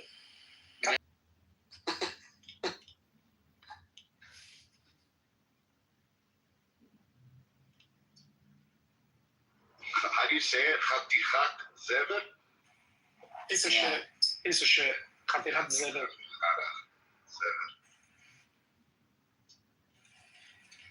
He's a garbage. I don't understand that guy. Oh, he's on stage. Yeah, teach that to me again. מה אתה רוצה יזבלה? מה אתה רוצה יזבלה? תדבר כבר, מה אתה רוצה יזבלה? מה? כן. Well, I'm not emotional, man. I see you know what? I'd love you to be opposite my face right now because I know what I'm doing with my fists. Yeah, I know. You're emotional. I get it. Emotional. Yeah, you're emotional. The fact that you're even saying I'm emotional and you're bringing it up, you're the one that's emotional. You're a little gay man who can't control his emotions, shits on Israel and Jews all the time. You want to hear what he said? You don't even want to hear what he said 2 weeks ago with a different account. He came on and he pretended that he was an ex-IDF. Another account. Go and sit with your Arab friends. Yalla, oof, khafif yazbala. Where are you from? Where are you from, Benny Adam? أني من سوريا. No, you're not. لا I know you're not. من وين انت يا خرا؟ أني من دمشق. אתה מזבל, זה מה שאתה. So repeat that again. Zever means shit? Yeah, you're a shitbag. Yeah, no, just teach me the Hebrew.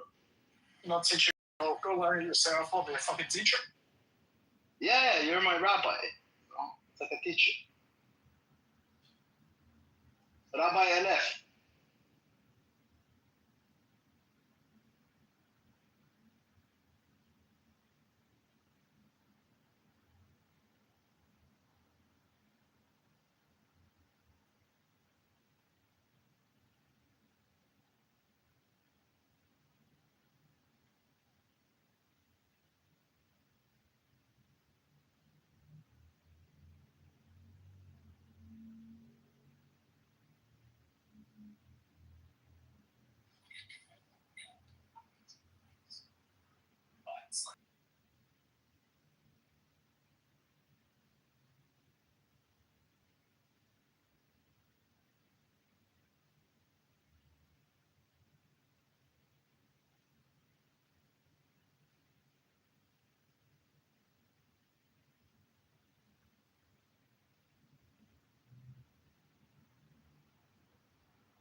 I couldn't believe it, the way he was going on. He was trying to act like so heartfelt. And there was a bunch of Jews in the room, and he's like, you know, since I left the IDF, I can't even get a job.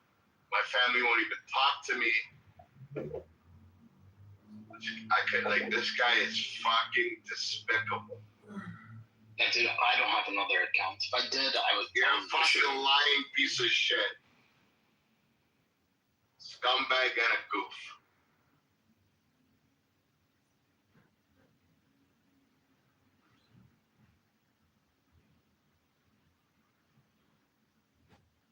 Well, was this guy like speaking Hebrew? Because I would assume if you were in the IDF, speaking Hebrew, right?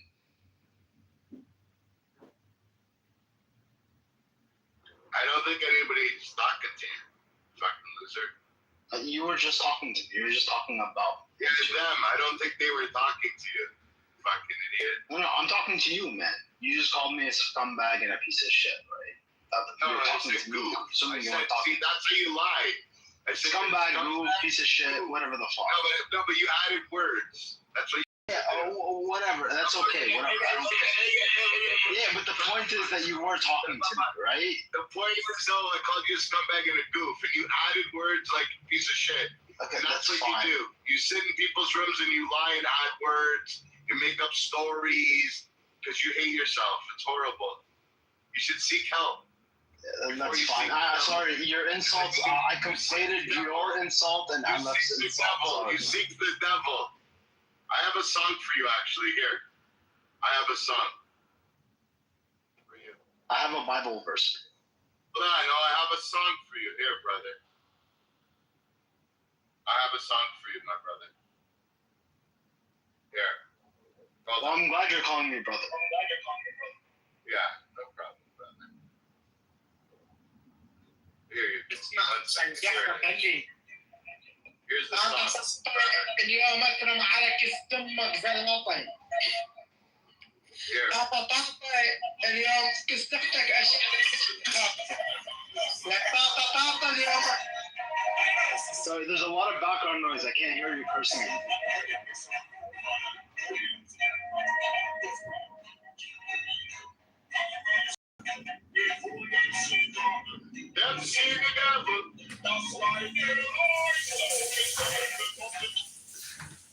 We can't really make out the lyrics. Sorry, bro. Brother. Just like you call me brother, I call you brother.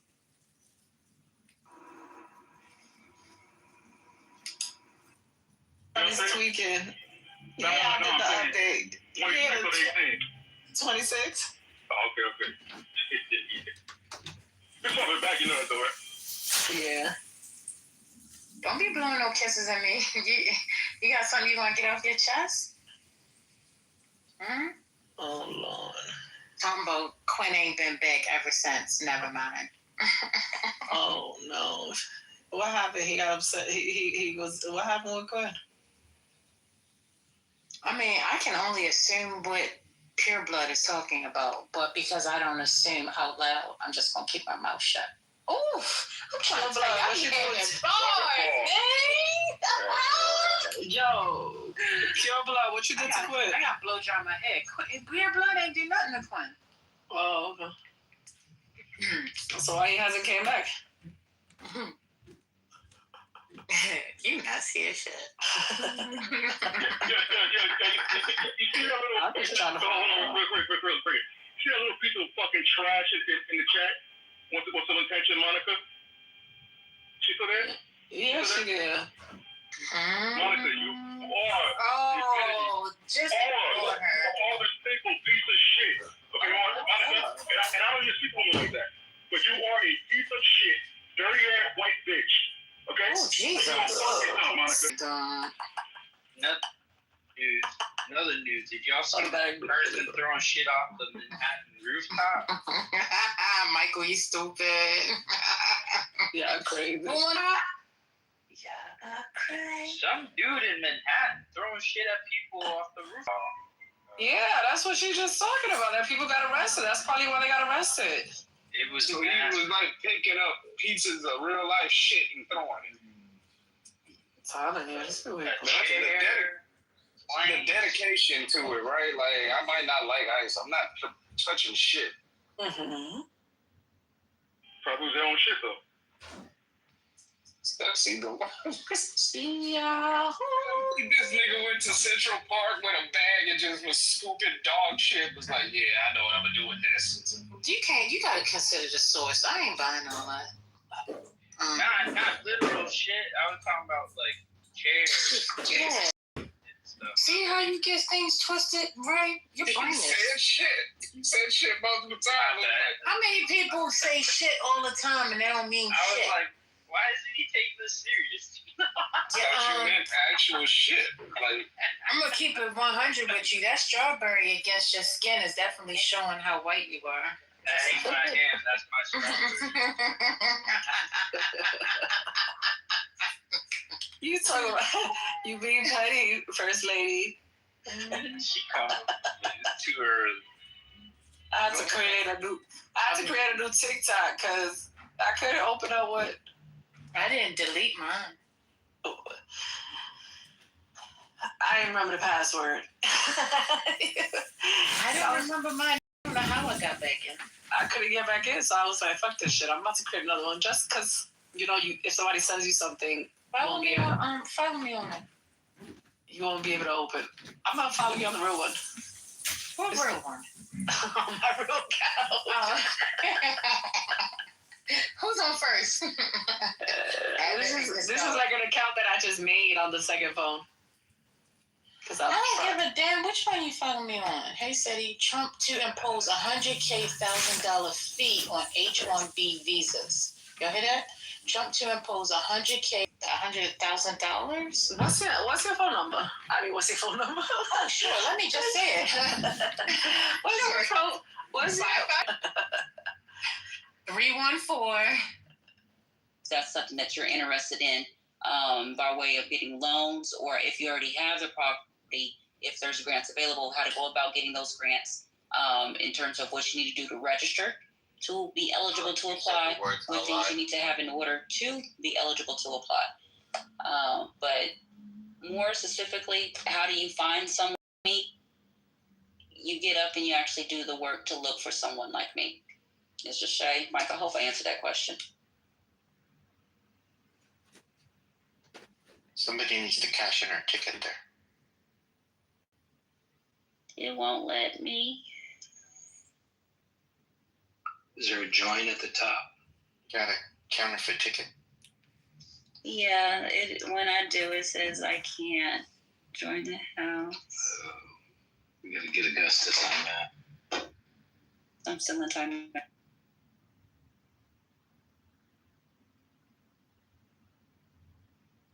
Good stuff.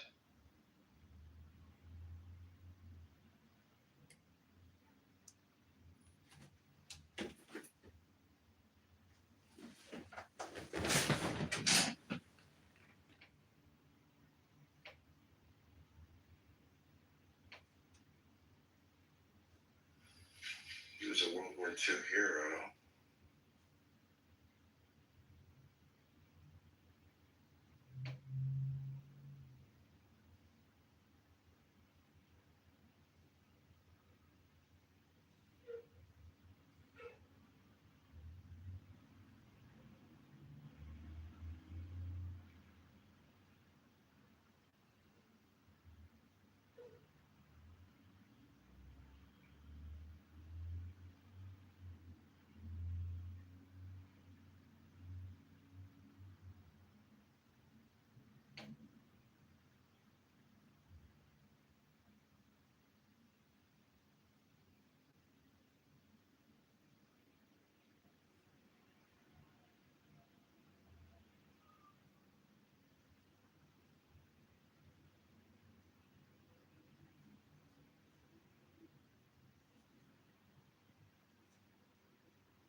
Your uniqueness.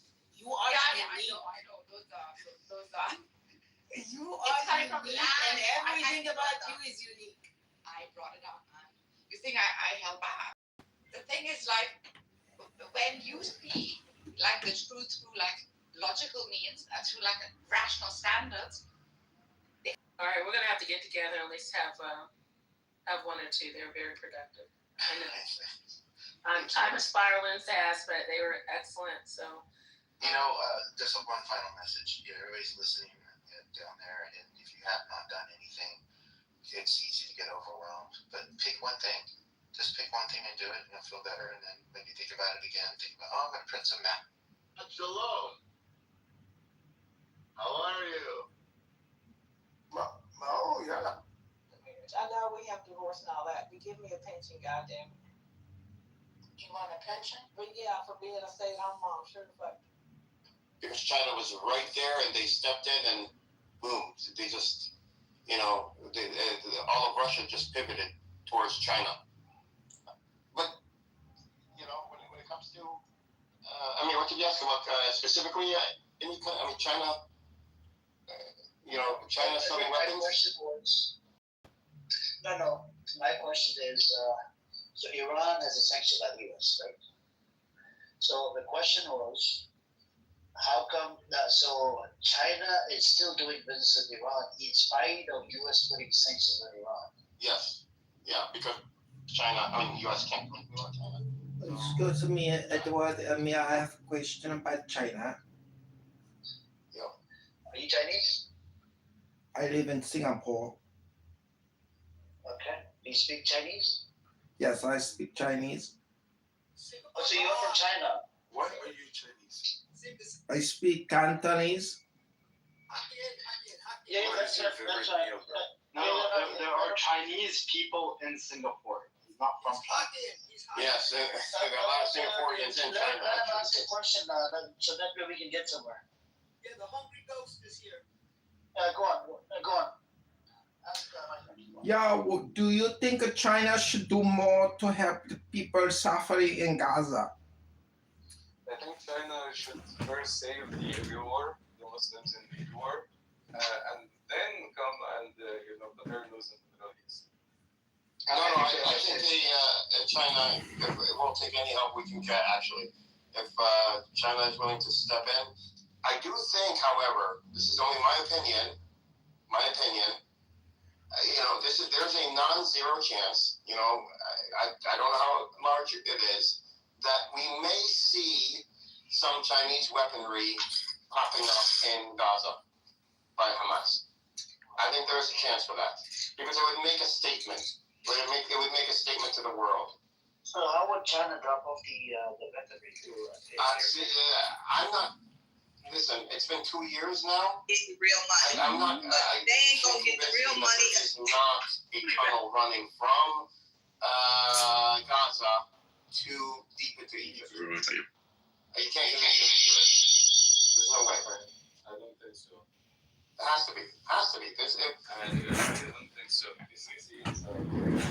CC doesn't have to be a part of it, but there has to be some way, or else how are they manufacturing all these weapons after 2 years? Yeah, and because how about the report that CC's people were you had to pay them off to bring trucks in. Did you hear about that one? Right, you heard about that one. Yeah. Right. So they're taking bribes for that. You think they're not taking bribes for the tunnels? They must be, right? Either that or CC may be working with it. Egypt has been, it's getting more and more aggressive with building up its military. Oh, me? I'm sorry. We don't know. With Egypt's intentions, honestly, and Egypt is very good at deception, by the way. Look at the 73 war with Israel. They didn't see it coming. Egyptian intelligence is, one of the best. Definitely the one, and they know everything. And they're able to foil a plot in Egypt of Israel trying to assassinate the negotiators in Egypt. Why don't China fly to Yemen with the weapons and deliver to Yemen and then take from Yemen to Gaza. Well, they've been helping Yemen. They've been giving Yemen the necessary Edward, I'm sorry, but like technology. Edward, how the Yeah. hell is that gonna happen? Missiles Like even over. if you tried to smuggle some weapons, right, through some ships. No, I'm. I mean the ships to land on Sinai, in Rashlash, or in any on Suez or anywhere. How are you gonna smuggle them inside of Gaza? Do you know what is the situation inside of Sinai? Yeah, it's pretty very chaotic, and then you have the Israeli military there. But it's not chaotic. It's full-fledged military. Like Sinai right now is a military base. You cannot just walk 2 meters without that chip. You get weapons, but we have to first say, okay, what kind of weapons are they going to be? Small arm fire weapons, machine guns, and rocket launchers. They would need that. They would need bullets. What they would need is tank busters, like small little missiles. Now, how was it? Wait, how was it smuggled in before from Iran? They didn't smuggle the missiles or anything in, and this is how it's done. And it's how it's done with Yemen also from Iran. Hezbollah has done this. This is normal. You smuggle in the components and then you assemble everything. Inside. And I'm saying probably would be a good time for them to come China's in. not gonna help Hamas, Edward. If China's gonna help a country with weaponry, it will be the Egyptian government. No, we're not talking about billions of dollars here. They're helping Yemen right now. But we're not talking about billions of dollars. We're talking about small missiles, anything that would signify. Why not China just attack Israel and just skip Hamas and just attack Israel directly? Yeah, but anybody, you can say that about Egypt. You can say that about Turkey. Why don't they do it? Come on, why would we want this war? Why would you ruin our? Don't fly the drones to Gaza. Just fly the drones into Israel. No, that's not going to happen. Exactly, I agree with you. He's right. Okay, well, listen, I'm not saying he's not wrong. I'm saying, it's not realistic. What's realistic in the way China, generally, and you're from Singapore, I mean, you can tell me if you agree or not, but China is very subtle. It's very, wait, hold on. This guy is not.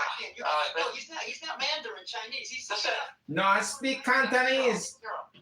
Hold on, Zero, that's not the point. That's fine. You made a point because he's Chinese. I didn't say he's Chinese. I said he's from Singapore. So we're not doing Chinese politics. It's not relevant. What I'm saying here is. You say because he's Chinese. He's not Chinese. Never mind. Chinese. My point. I am from China. My family from Beijing, but I live in Singapore. Okay, it honestly doesn't matter. Don't worry about that.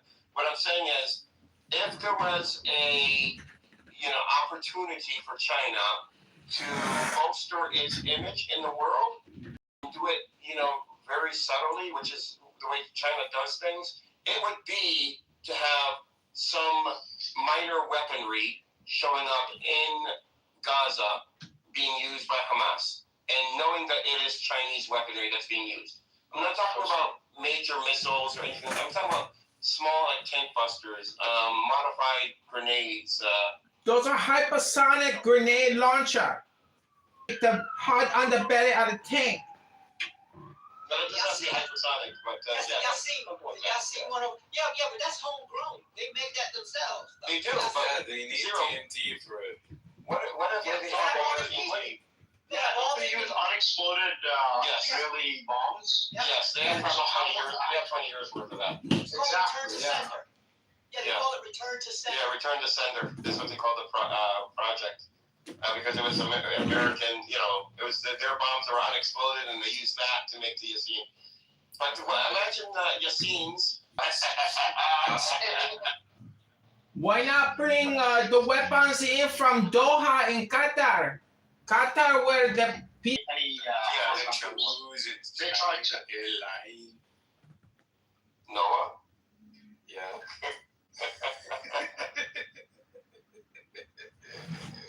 So did you guys hear about the negotiations with the Syrian government?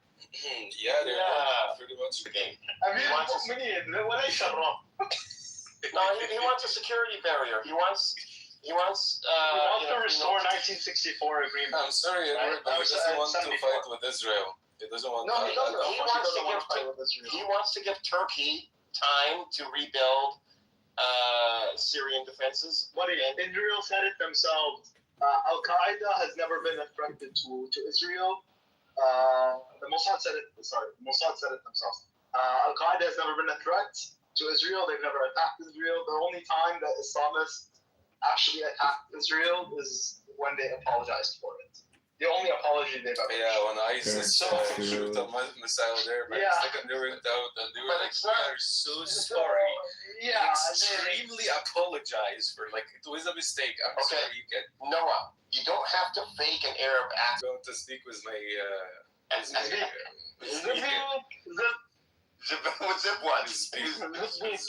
I speak, guys. Oh, can you, I speak. Yeah. Let's see which speak is bigger. Realistic, with all due respect to you. Why? Because the part of the smuggling even small weapons to Hamas throughout so-called. Listen, I didn't say it was I said a non-zero, meaning it could be 1%. I don't know. This is only my opinion. That 1%, I don't think it exists because the. Well, how are you going to get it in? Who was smuggling to Hamas? Did you see? No one. I was saying, number one, I'm pretty sure there is a tunnel to Egypt. Because after 2 years, I can't imagine not being a tunnel. So I was saying now. Doesn't Israel effectively control the Philadelphia corridor? Yeah, but I'm talking about very deep tunnels in Gaza, guys. Just to know, it comes from inside the mountains and the hills, and then it goes all the way to the ground. Yeah, that still means they control it. That doesn't mean. Hold on. No. The other side of the tunnel is not on the borders. No, and the beginning of the tunnel is not on the Philadelphia corridor. Actually, Netanyahu doesn't. He occupied Philadelphia corridor because because he just wants to get more land and wants to occupy it. But it has nothing to do with the tunnels. Why? Because the beginning of the tunnel is far from the Philadelphia corridor, and the other side of the tunnel is inside the houses of the people that are living in Gaza right now, right? So in which city? In Rafah, inside of Rafah, and there are some tunnels that goes to Khan Yunis, and I don't know about Gaza. You're talking about the entrances. So basically, you're saying there's a tunnel throughout the whole of John? No, it's in the south in Gaza. In the middle of Gaza is Deir al-Balah. Rafah is more south, no, the tunnels are like spider webs and multi-layered throughout Gaza and so there are some smugglers. I don't know, man. I think this tunnel stuff. I feel like it's a lot of bullshit. I don't think it's that significant. Absolutely bullshit. By the way, it's absolutely it's a subject that is overblown out of proportion. Okay. I have here an how article much? from the Jerusalem Post. How much for a friend's play? And it says the IDF has only destroyed about a quarter of Hamas's How tunnels much in Gaza. for Hamas's tunnels friends? is different from Egypt. Security, listen, goddammit, let me How talk. much for friends? Security sources also added that shut up, dude. The security sources also added that a significant number of I think they can use the tunnels to assemble short-range rockets and assemble weapons to carry out surprise sneak attacks using the tunnels if they can still muster the ability to attack. Hang on. Brother Zero, hang on. He just called you daddy. Whoa. Daddy. I told him Daddy. Look at daddy. Look, you have a Zionist on your stage, Mark Rice. Mark Rice running for Congress, and he is a strong Zionist, and he is running for Republican Congress. Hello, Mark Rice. Hold on. The brother from Singapore, please let Zero finish, and then you can go afterwards. We got to do one mic at a time. Go on zero, finish, and then the brother with the Chinese lettering will go. You're on mute, Zero. I muted everybody, Zero. He can unmute and come off the mic. And Oh, I apologize. There you go. All right, so listen, I'm going to read it and I'm going to post. I'll just read a very little bit about Egypt and then I'm going to post the whole thing. It says security sources also added that a significant number of smuggling tunnels crossing from Egypt to the Gaza Strip are still intact. The Egypt-Gaza border remains a point of contention with concerns over weapons smuggling, resulting in Israel's refusal to withdraw from the Philadelphia corridor. So they're saying that the smuggling tunnels, it says, oh, here's one guy, defense minister. I saw the guy Katz. I saw with my own eyes quite a few tunnels crossing into Egypt. Some were closed and several were open. This is what Katz said. The guy, Minister Israel Katz. So I'll go ahead and post it, but this is what they're saying in the Jerusalem Post, that the tunnels are still intact going from Egypt. Can be used to assemble weapons, and you have Mark Rice on your stage, who is a 1 Zionist. second, but I'll give you the mic. Just give me a second. Yoav Galan came out about 6 months ago or a year ago. He said we faked the tunnels. There were, the big tunnel picture, whatever. I don't know if you guys looked into it. Egypt. There was a fake to avoid, I was just saying that I think the strip fighters can still work in the tunnels if a Chinese government can get weapons to Yemen, and then they can transport to Gaza or to Egypt. And I want you to know that there is a Zionist Republican congressional candidate on your stage by Mark Rice. And I think you should ask him what his position is on Gaza. Why are you Chinese? So, The guy alone, man. I'm sitting yeah. here in Malaysia right now, man, but I'm fucking surrounded by everybody Chinese. You guys could also go off two things. One, we have videos of, that were on YouTube. I don't know if they're still there, but I think a lot of people have seen them. Hamad Sinwar, after Yahya Sinwar got out of prison Zionist, John. in the mid-2010s. They were driving a truck I'm playing in the tunnels, area, a clubhouse and he's showing them the tunnels, the new systems that they've added in the tunnel system. And they were driving a truck, and at least one video that was leaked there. Now, if you put into GPT or Claude, whatever you use for AI, the current technology that we have. Yeah, they can use AI to figure out smuggling route for the weapons. Let me just finish. The current technology that we have, we could only penetrate the ground like 20 or 30 meters or something like this. And the Hamas would have known what the state of the current detection technology would be. So they would build most of their tunnels deeper than that, and they can because of the soil composition. It's sand, it's very uniform, and so it would. And to reinforce the tunnels, you would need cement, and I can't for it would look like rock from the surface because it would be a very blurry image. So you have that, and then now you have the destruction of Gaza. All that, metal, all the, I can't for cement, 200. everything makes it impossible to see in the ground, unless you're clearing areas like the roads or whatever. But otherwise, it's nearly impossible to see or it is impossible to see what tunnels are, even if they're close to the surface. But you can put this in GPT. That's what I did. That's why I learned about it. Yeah, I'm just saying that as I see the tragedy happening, I can't understand why the Chinese government isn't spending more time and money to bring peace to the Middle East. And if that means giving more weapons to the fighters in Gaza, then do it. Find out how. No one disagrees with me. I think we'll see something made in China. popping up in Gaza. They used the cornet. But I think that's Russian, isn't it? I think that's Russian. No, but it's been modified by the Chinese like over 10 years ago. So. Oh, okay. Yeah, the problem with What do you call cornet? They use it once in a while. Yeah, once in a while. Yeah, you can't really use them because Gaza's so small. It's hard to use them. Well, no, but you also need them to take off, and you need I'm pranking them. They know who I am, but they don't know who I am under this profile. They think I'm China. so congested.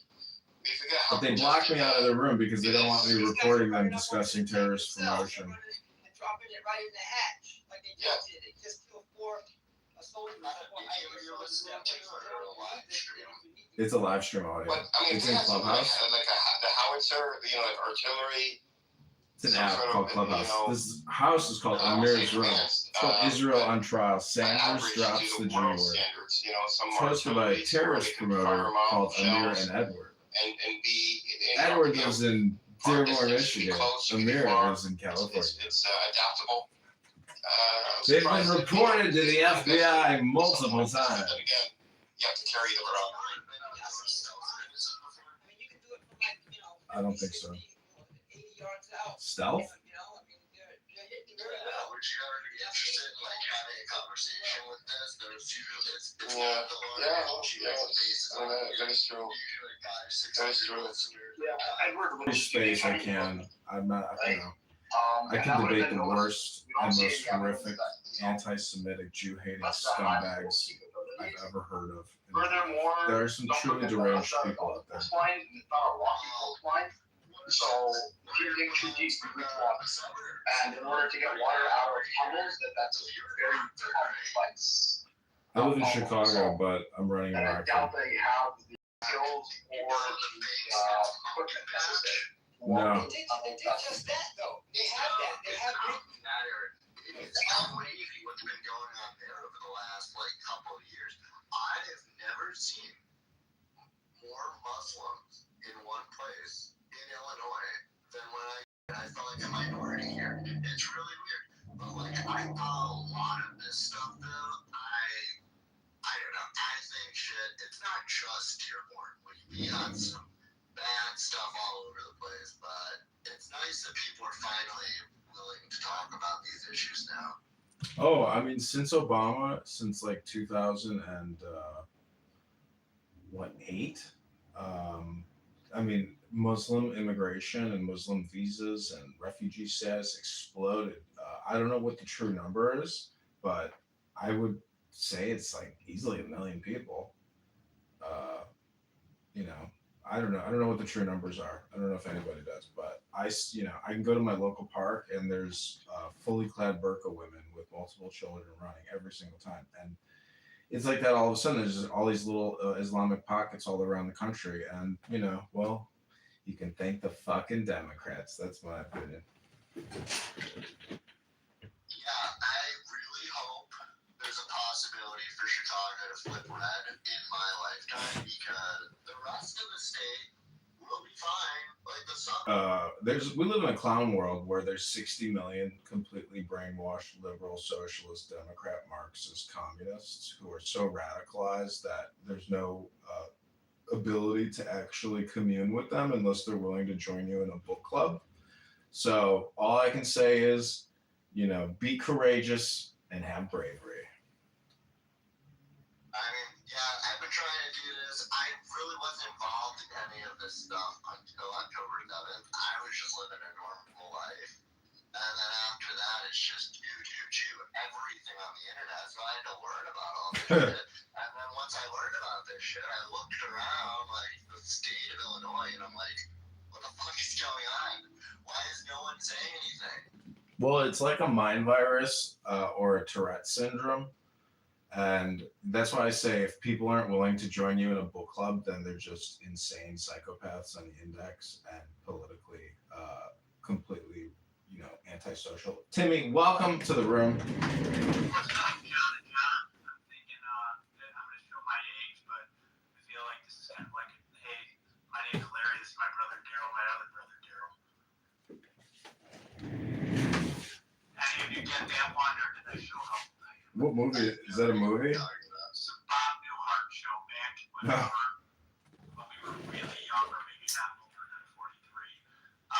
They had these local townie handyman that were just completely fucking useless. But the guy would always introduce himself. My name is Larry. My brother Daryl. My other brother Daryl.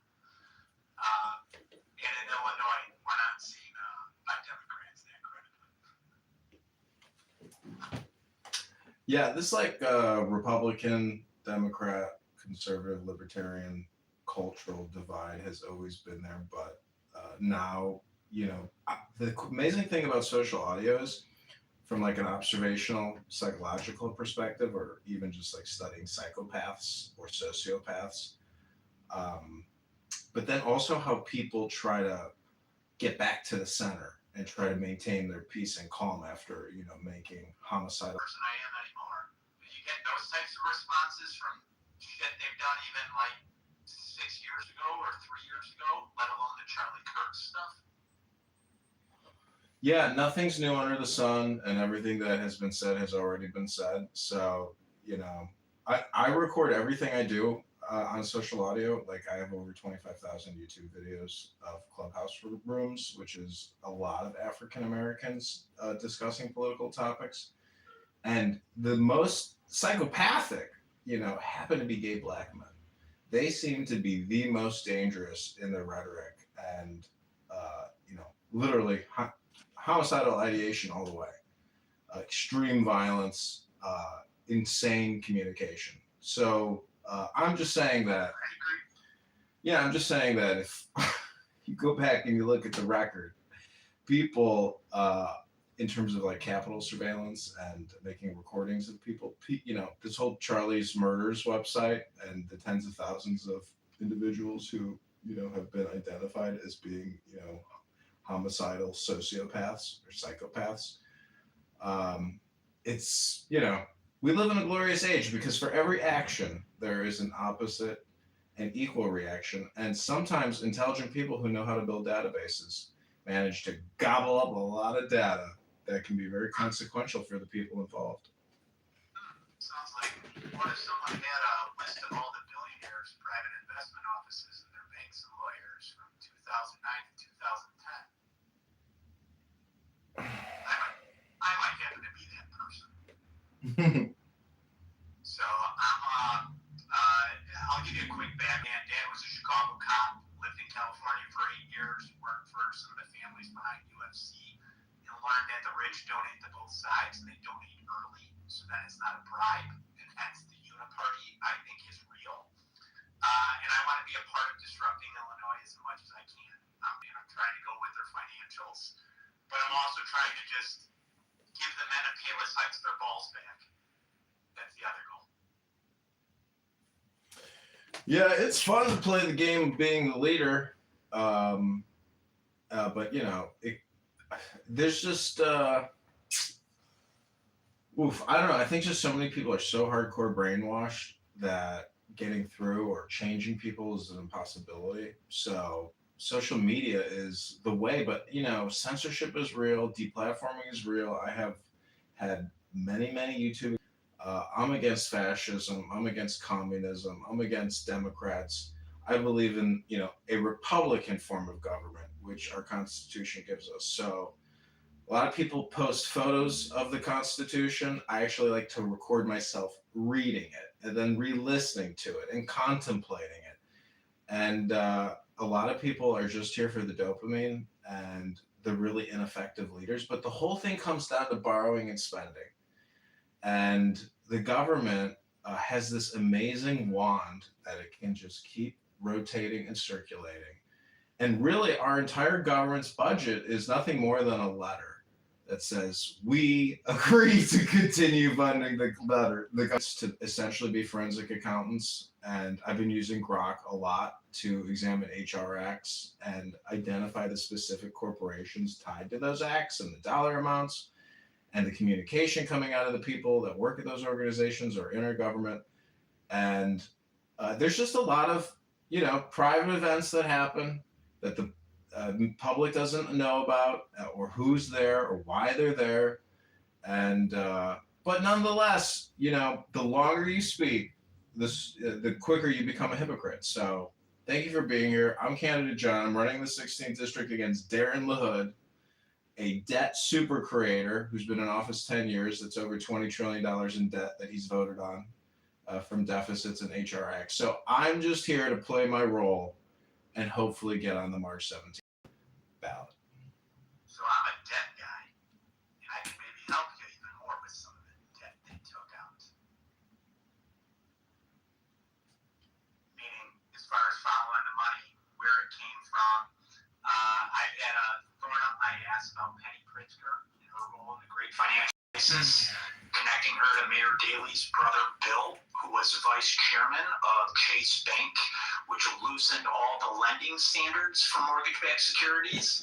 And Penny Pritzker crashed Superior Bank. She kind of started subprime mortgages. She lost a shit ton of money for Harvard. And then she also got into the Obama administration, part of the Rebuild Ukraine, and there's a big fight right now that no one's paying attention to with Bill Pulte, Scott Bessent, and the Fannie Freddie Federal Reserve, and all that shit comes back to Chicago, University of Chicago, and the Pritzker family. So I might be able to connect some dots to the local level up to some of the higher money if you ever want to go down those rabbit holes. Yeah, the spectrum. They buy the medium. I used to work at Google. Pritzker dominates the election cycle by buying every available fucking ad space there is. So he's got real powerful money and mind control capabilities. So yeah, I mean, post anything you can. I will repost it. If you want to do a space dedicated to Pritzker, we can do that. Create the room, or I'll create it. And let's continue exposing the Illinois political industrial complex, because I really do believe that platforms like this and doing real organizing and intelligent usage of our time and our words is capable. You know, we can do this as a higher level intelligence together on platforms like this. So there's opportunity here to manifest real change in the real world. I just posted in the link to one of the Grok articles.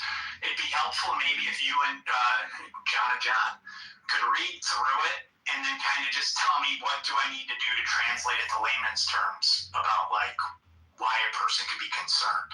Because a lot of my family thinks I'm fucking crazy at times when I start talking about some of the people that I've come across and my bosses have done business with. But I want to do that bread train right there. So I've done a lot of background on this already, and I've been helping Flip Chicago Red also, trying to report these people for mortgage fraud. I reported Stacey Davis Gates 2 weeks ago for reporting just sketchy shit she did with her South Bend property. And I want to arm people with just reporting everyone for mortgage fraud, because all of them think that the local politicians have been investigated for mortgage fraud, and they haven't been yet. All they did was complain about it. They didn't report it to the FBI.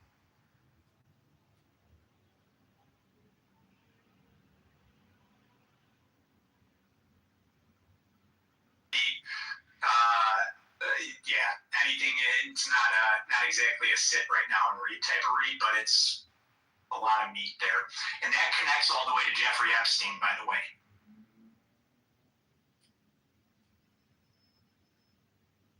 Yeah. You know what? See, what upsets me about people who only attack Israel is that there's 100 other countries on our list of State Department beneficiaries that we shouldn't be giving a penny to. But if I was to give $1 in international expenditure, it would go to Israel, in my opinion. I mean, that would be my number 2 choice in the world. Maybe Canada, because they're our neighbor. We should be best friends with our neighbor. But I'm not anti-Israel. I do, support Israel and in their fight, to end terrorism in their lives. So at the end of the day, you just got to remember, there are a lot of Jews don't like when you say it, but there are more Jews who live in America than in Israel. And amongst all countries in the world, Israel, as small as it is in the top 5 for the amount of American citizens living within the country. So, I don't know. It's weird that these people try to separate these two countries. ways, because the problem I find, I'm Catholic and I watch people get into it all the time, and I almost get accused of being anti-Semitic at times. It's the rich global elites, period. The first thing people are taught when they get their big chunk of money is wealth preservation. First thing they do when they get a business and it's going well, they focus on wealth preservation. Black, white, Irish, Jewish, Catholic, Christian, Muslim, anything, it's all the same. And we're in a fight really with London international banks, and they're choosing all sorts of other weapons like Islam, liberals, things like that to divide us. But at the end of the day, it's all really international finance. And the global elites have gotten their kids into politics, just like back in the times of the Roman era. You put one in the sword and one in the cloth. Well, you put one in government and you put one in business, or you put one in government and one in healthcare. And people like the Pritzkers sprinkled a lot of money to a lot of Jewish foundations, which then I see that as like a terrorist approach. I see that as no better than the Hezbollah terrorists hiding amongst the villagers. They're trying to just treat the people by the money, because money doesn't lie. Well, the people seeking it do. I guess my question to you would be is, what is your strategy? What are your goals? So my strategies are, my goals are to get my friends back.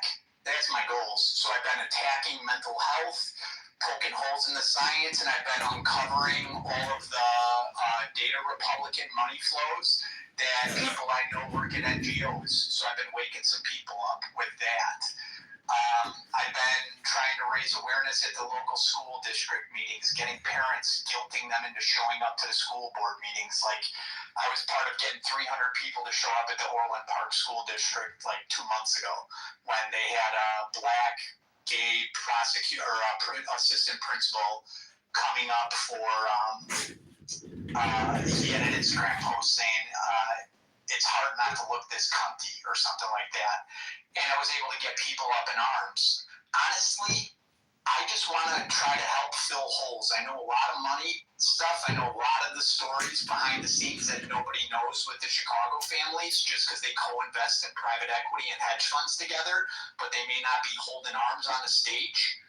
Honestly, I want to just raise awareness of the Aspen Institute and its involvement in Chicago schools. That's my end goal. So the Department of Education spends $250 billion a year at the federal level, but because of all these property taxes in this country, we collect over $1.1 trillion a year in taxes that fund our educations in our cities and our states. It's an insane number. It's the same amount that we actually pay now on the national debt, which is over $1 trillion a year, which is the same as the NDAA or the Department of War. So I'm all about accounting and forensic analysis, because if we keep borrowing $2.1 trillion a year past the $5 trillion a year we're collecting in taxes, this is a runaway money train, and it's a race to the bottom. We're digging a hole. And that's the messaging I hope to bring into education, and USDebtCollect.org has it perfectly tabulated. Thomas Massey has it on an API on a Wi-Fi pin lapel that he created because he's an electrical engineer. So we need the smartest ideas, the most compressed communication of intelligences, and hopefully the time won't be wasted. But a lot of this is reputation building for police, say it, and exposing them, and really not really exposing them, because I'm not doxing them, but they know that they have been inserted into YouTube. They've recently filed privacy complaints against me, and YouTube takes my videos down. And these are people who are celebrating murder, chaos, anarchy. And I don't support that, but I support citizens being aware that we are entering, and we always have lived in a dangerous environment. I've taken the train downtown to Chicago hundreds of times, and I can assure you, I've nearly been murdered. Everybody's peace and health and wealth and love and prosperity and abundance, because it's terrifying to think that you won't have abundance because we're completely broke and we're completely in debt. But the truth is, all debt, it gets negotiated. Nobody wants to kill people up to the wasteful spending, the ridiculous spending, the irrational spending, and we need a balanced budget act in this country. So if I get into Congress, the two first pieces of legislation that I will publish and propose is a balanced budget act, as well as defunding the big beautiful bill. And the amazing thing about Grok is it even creates the HR Act name for you. So automated legislation is here. So I love that idea, and I'm 100% in agreement with you on it. Dangers as well that have come in, the spending, the debt is part of a strategy to break the American dollar and then to pull us into the EU's currency. George Soros has done that countless times in other countries. The Pritzkers were a part of 1991 color revolution to try to overthrow the Hungarian government and remove their super veto powers. So the debt is really scary, but it's something that you can't talk to people about because it's too big for them to comprehend. And then the other part is like all the spending. Do you find problems where your voters are actually profiting off of it? They'll say MAGA, but they're getting NGO money left and right as well.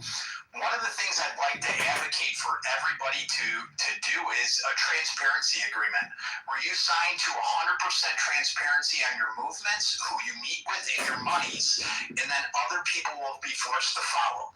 My thought process around that is that only Jesus was born without sin, so let's take the apple out of the garden. And if Because really, I mean, I've been following, ever since Elon has purchased X, it's been an incredible amount of information that comes through, and blotting out the darkness of MSNBC and CNN and Fox News, really claiming your time and becoming subject matter experts on the major problems in America, because it's just so vast and unfathomable that Jasmine Crockett, that Rashida Tlaib, that Ilhan Omar, who committed fraud, can't be arrested. Untouchables, I cannot believe if Donald Trump and the FBI doesn't start making significant arrests in the political sphere amongst popular Democrats who are worthy of being charged and arrested.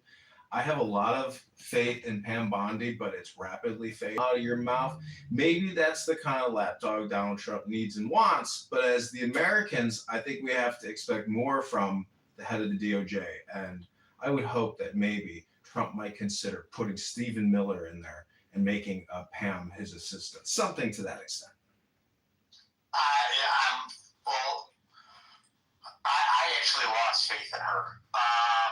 And I'm in agreement with we need stuff to start happening again.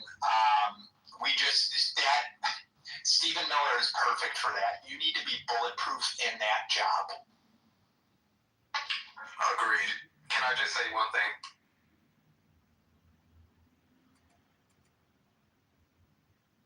Yeah, you can. This is Candidate John. Welcome to the room. Invite people to the room. Share the link. Copy paste it in your text messages. These are real people having real conversations. I agree. And we all need to say, hail Hitler. Well, you may worship the devil and say, "Pick up books could be a good idea for you, Sam." I wish you were raised by a strong man. I really wish you were. I feel bad for your dad being a weak man and taught you to troll people. It's sad that you have to do that and you're convinced of that, but it's okay. It's okay. Some people have weak dads, and weak dads don't raise strong men. They get raised by liberal women. And what liberal women do is they just don't know how to just stay in touch with reality. They're all about sound bites, click bites, and menstrual cycles. So maybe if you want to just put a pad in your mouth, you can sit around and maybe learn something. Well, it's a roast show, I think, whether you're on X or on a different platform. I enjoy roasting people, and I myself enjoy being roasted because self-deprecation is intelligence, because it's humbling. And I hate to say this sounds like public access television now, because I'm the kind of guy who likes to prank call public access television and make fun of a very generic, corny host. I think the roast show's funny. That's why people like the Johnny Carson show. And that's why you're in Candidate John. So So, it looks like we lost our visitor.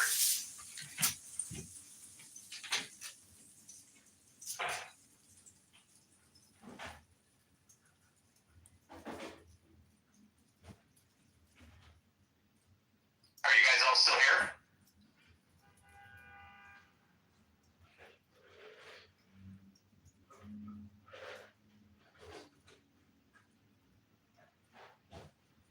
Yeah, I can still hear you.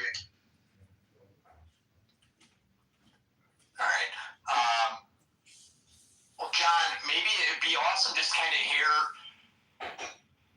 what you need right now, I guess. You need signatures. What else do you need? Like what type of grassroots stuff could we do to help you? The other thing that I'm curious about too is I would love to hear if you've got 5 years of Clubhouse recordings and conversations, what type of systems, what type of processes, what type of repeat bad actors do you see? Because, like, one of the things I was just kind of thinking in my mind as you're saying 5 years, I'm like, oh, you must have seen lots of hand gestures, brand new teeth, and thick black framed glasses. That seems like, you know, the liberal starter kit whenever I see the press conferences. But yeah, we'd just love to see kind of some of the systems that you've seen or the repeat things that they're using against you. Yeah, I have been relentlessly recording, and I've had 40 Clubhouse accounts over the past 5 years get deleted by Clubhouse. I've had at least probably 5 to 10 YouTube accounts get clipped. Something in the chat, and I'm raising their herd awareness in a way that they know that people are recording and publishing them. They think they have presence, but the post-analysis will show and proof is in the pudding. When you watch these videos of people having conversations, they're completely wasting their time. Nothing intelligent is being said.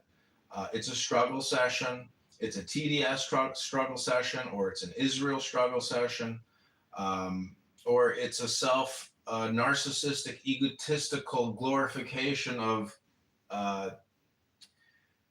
themselves. I mean, but nothing is new under the sun. Everything that has been said has already been said, but in some other psychotic way or with regards to some other stupid category.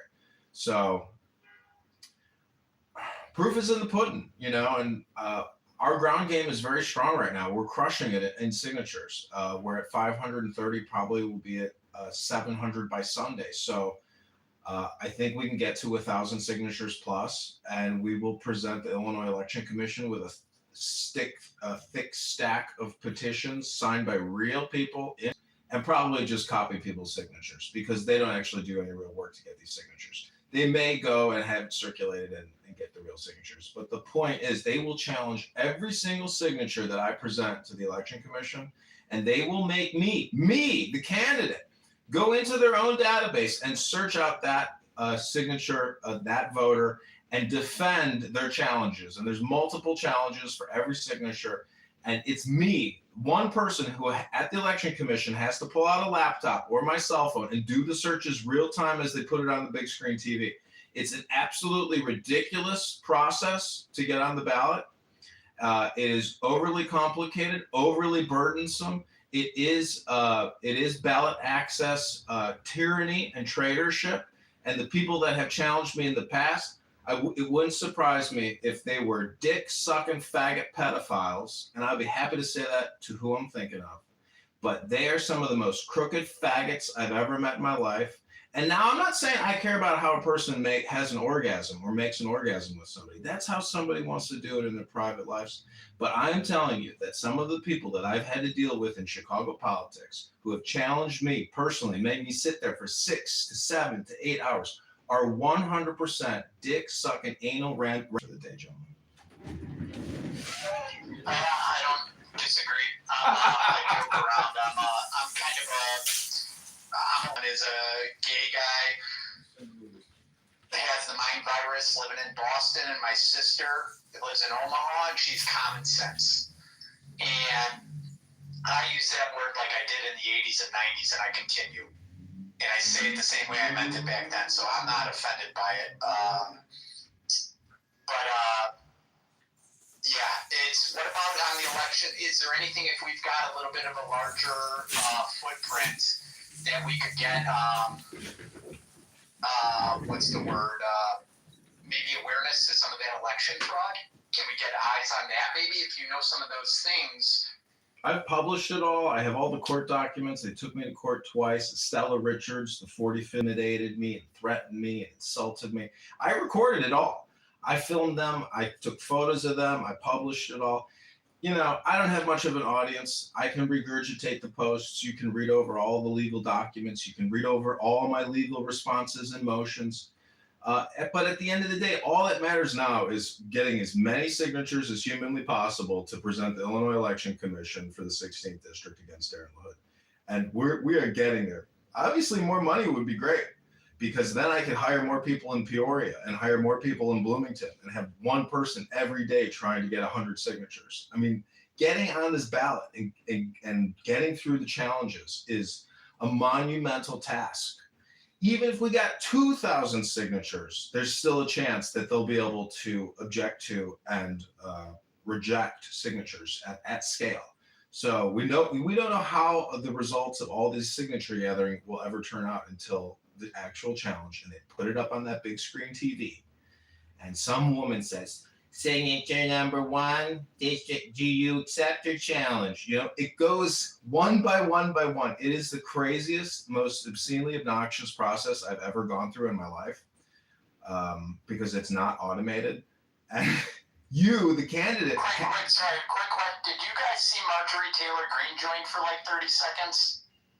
It could be a fake one. It could be a real one. Yeah, it's not the real one. Sure, because it said she was following me. Well, it's possible she jumped in. All right. Sorry, I didn't know if you knew her or not. That's why I was asking. It seemed. Well, I'm surprised you guys even joined. I mean, I've been creating X Spaces forever, and no one ever looks at it because the discovery function isn't there. If you don't follow somebody, you're never going to see their room. It's terrible. I would really like it if you joined Stealth Space, though. I think it'd be really beneficial for you. I agree. It'll seem like it's like 80 insane people that have just followed me and then messaged me off of comments in there. So she's got an audience. Well, you know, I have had it out with some of the people on this app because they've transferred from Clubhouse to here, like Maven, I think her name is, or the former Goldman Sachs employee now retired. They had a falling out with Hazel Mays. They're on opposite ends of the table. You know, that Diligent Citizen, when he does his whole Grok AI thing, it's like, and then also the way he can talk to people is so off-putting that he's hard to even listen to. But I did hear him at the Thomas Massey Epstein victim statement outside on congressional steps, and I hear Diligent Citizen's voice asking Thomas Massey a question like he's a journalist. I was like, holy shit, this guy actually traveled there. And, you know, it's that big of a thing. And he's building brands off of it. He's got other accounts that are in the rooms that are branded, and like he's in the publishing business. So whether this platform can one day become a sustainable source of income, I very much doubt it, because some of the biggest people are only making $60,000 a year, you know, like that Dom Luker. So it takes so much time too. You have to put so much money into it and the time into it that I was gonna tell Stealth the only way you're really gonna make it worth it is if you start doing like ad reads and sponsorships on it. They haven't formatted. You got to create a template that things are repeatable and you're able to kind of do the clear order, not squirrel. And I agree with you on that. It's tough. I'm not looking to make money. It's actually costing me money because now I can't raise assets from a lot of the families I used to, but I don't want their money. So I've gone 100% public with it. But like, I didn't know anything about the Denizen guy. Like, I literally actually thought he was a good guy 2 days ago. I was in a space, and so I know no context. He just let me talk. I follow all of these people. I know all the shitty people on this app. I'll take your word for it. What I'm getting at is just simply, I was able to talk for 30 minutes about Epstein and Penny Pritzker with the Grok app, so it was productive. but it was only productive from that aspect. I knew nothing else about any of the other background, nor do I care to get in any of the drama either with the stuff.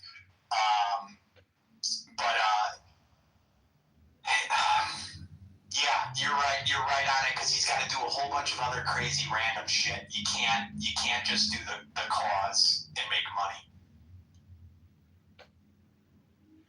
Yeah, I mean, it's a radio show that you have to produce and create. I mean, most people, imagine if you had to produce a 2-hour show or a 2-hour theater production. It's a lot of energy and a lot of work, I mean, I was a theater actor in the 7th grade. I played FDR. I mean, it's a lot of training and work to, and then all the state. What I'm saying is this becomes like a theater production, or political theater. And there's just so much signal and friction on the channel or on the, the noise that it's like, to listen to it is like scrambling your brains because so much of it is so stupid. Money, because the money always connects to the macro view, and we don't realize we're fighting the same enemies in the western suburbs and in the city. The Chicago Teachers Union is tag teamed with whatever unions are out in the western burbs. Or we've got white people thinking black people and Mexicans are taking their rights or their jobs when they're not. It's the illegals, and then they're creating these complex processes or policies. That actually would be awesome. Actually, it would be awesome if we did laws, policies, and procedures, and we started educating people on what's the difference between a policy and a law, because so many people follow illegal policies.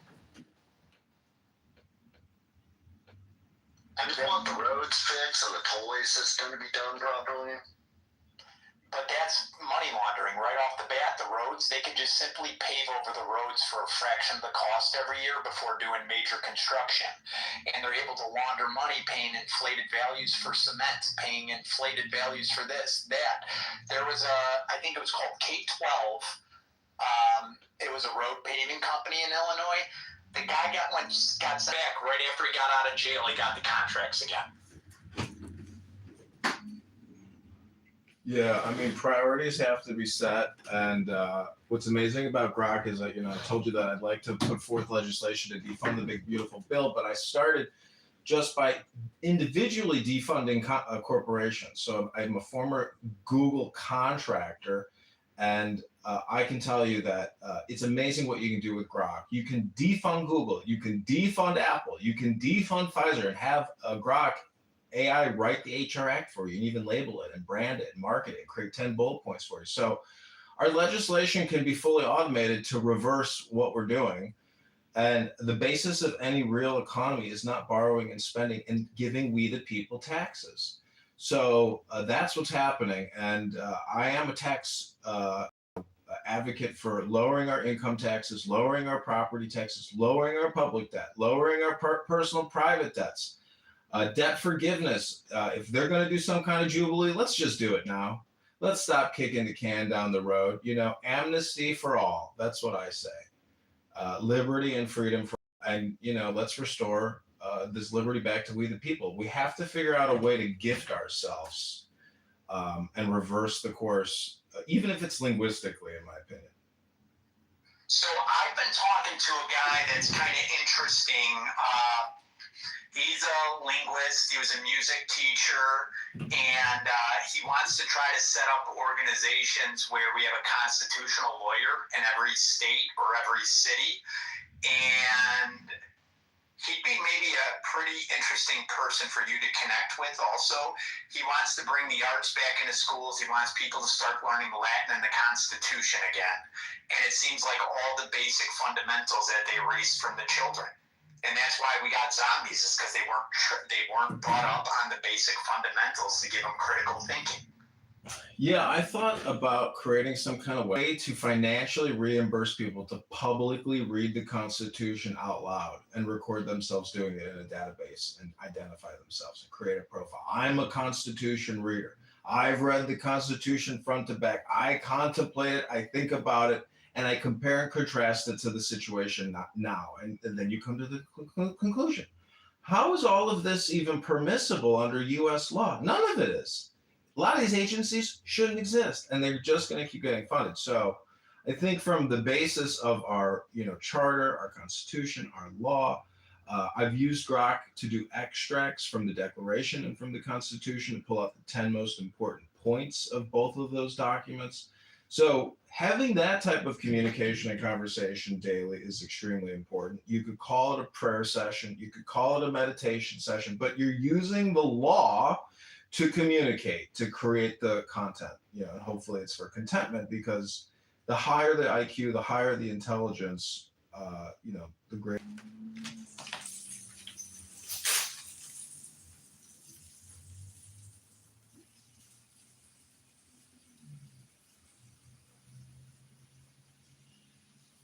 Hey, Elder John. I don't know, maybe you want to give a little bit of an intro to candidate John? I see a couple of faces that I already, other spaces that might not be aware of them, or you tell me if they are.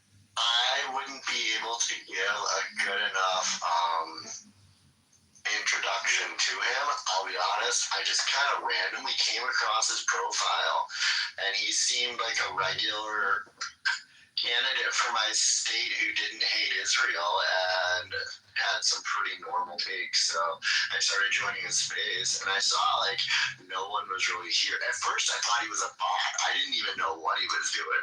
And then I joined the space and he was listening to some stream, but then he talked and I was like, oh, okay. But the more I've heard from him, the more I'm kind of like, I want him to get onto stealth space and get his name out there, because my state is headed for a terrible direction unless it flips red at this point.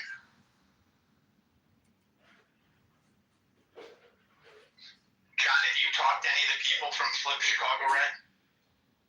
No, I don't really get too involved with politics. I know a lot about what's going on. I know more than my friends do. I know more than the average person, but I don't really get involved in any of this stuff, because realistically, they're all crazy. I feel they're all corrupt, and generally, I feel 90% of politicians shouldn't have a job anyways. Well, you're paying taxes to fund and support the entire political industrial complex. The budget of the Election Commission is huge. But it's really their acts and their borrowing and their spending. Like Timmy here knows a lot about lenders. Bank of America is the #1 lender in the state of Illinois. So if you really want to know who your local politician is talking to, they're talking to their bankers who handle government accounts. So asset management is a huge industry. Your average financial advisor is making $200,000 a year, and the biggest asset managers are making $1 billion a year. So it's a big club. And you ain't it. I am, minus the billions. That's the problem.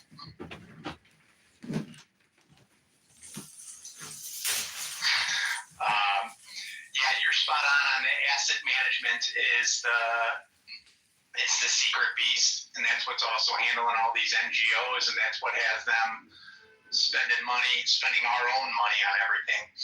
Candidate John, are you familiar with the Flip Chicago Red? Could I make intros to any of them? Because that might be a great resource for you, and they've got a good following in the Black community on the south side of Chicago.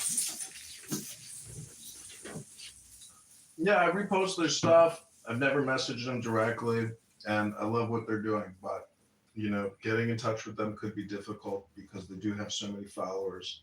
But that's me. That's my picture right there with Danielle Carter on my profile pic. I can. Hey, Howard! Wait, is that like the guy Mark Carter as well on here? Is he an ex-Chicago cop? I don't know. It's probably more than a coincidence, I'm guessing. Danielle should be running for mayor. I really want these people to also speak with Reverend Dumaswamy, because these people believe a ton of this insane shit on the internet, where they're being told all this bullshit by Black Hebrew Israelites and other people. So I don't really know what to do about any of that at this point. They really are friends. They're awesome. They're just looking for support as well, but they got out. They were fighting every one of those drag queen library lunches all over the place in Beverly, and I was shaming my friends. I go, how come you got black people that you try to live far away from that are defending your kids in the public libraries? Shame on you. Yeah, I took out a state senator, Natalie Toro, I think her last name is, but she was going to drag story hour library sessions and promoting them and cutting cake with them.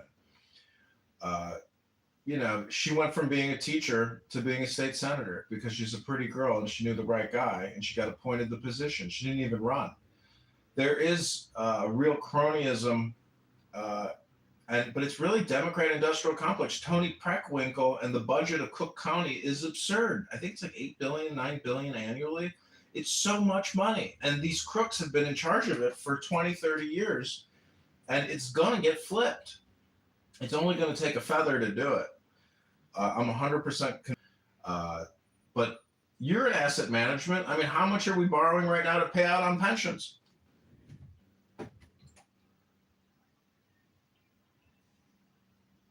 I'm not even sure, honestly, because it's been such a. They played so many games with the debt and kicking the can over. I mean, I just read about an $11 billion shortcoming from police and fire, if I read it correctly, with a $300 million payment that they're not able to make. That's just two unions. I know Pritzker and Johnson are both claiming, we didn't know.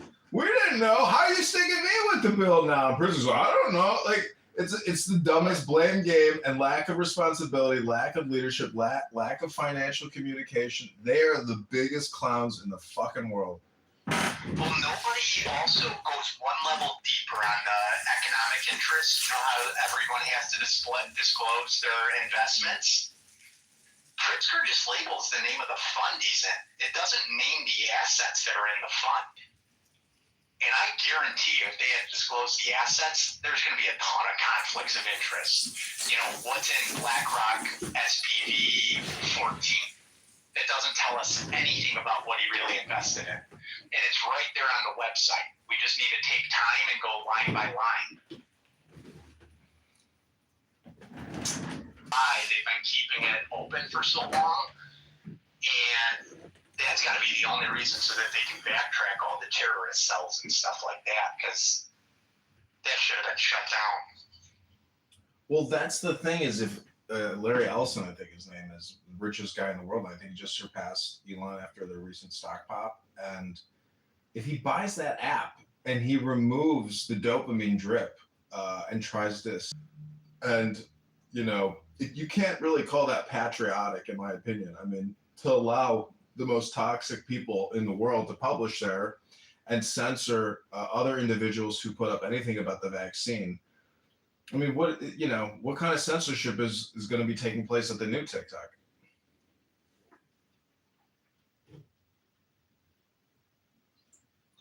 I don't know. And if you think about it, it's a little concerning from Larry Ellison, too, who owns a shit ton of land in Hawaii. His son is buying Paramount, CBS. And maybe they make TikTok a DARPA product as well. I think that they're spending way too much money on content, and I think it's going to backfire because look at this platform, look at Clubhouse, look at YouTube. YouTube's doing $50 billion a year in revenue now. I used to work there, and I would audit advertisements and where they were being placed with all their creators and trying to reduce, any kind of brand harm that might come as a result. And it was that month that they deplatformed Alex Jones. And when they fired me, they said, do you know why you were being terminated? I said, I have no idea why. I thought I was doing a great job. They said, did you look up Alex Jones at work? I was like, holy shit, you guys are firing me for looking at Alex Jones on YouTube? And then some girl with a BLM t-shirt walked me out and waved me goodbye. I was like, is this reality right now? I was like, I can't believe what's just happened. So anyways, the boogeyman is real. And in my opinion, it's the liberal mind virus, and it's permeated everywhere. And there's over 60 million Americans. It's our eyes on top of the brainwashing. Because I don't even know what the numbers are. I bet you were at 1 out of every 5, maybe 1 out of every 3 people or on some sort of a mental health pill.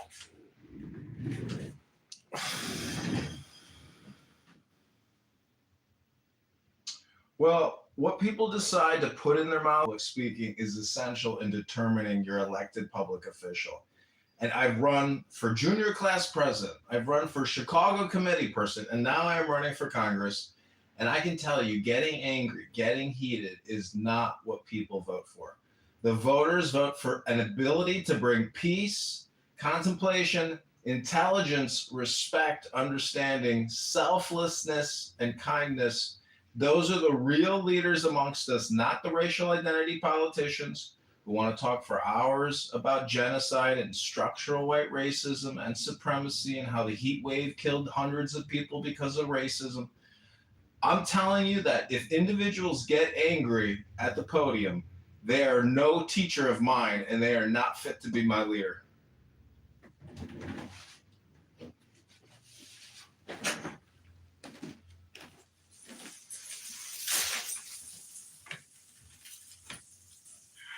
Yeah, you're spot on. I mean, think about the Bill Clinton re-election. Everyone just felt at ease during that era.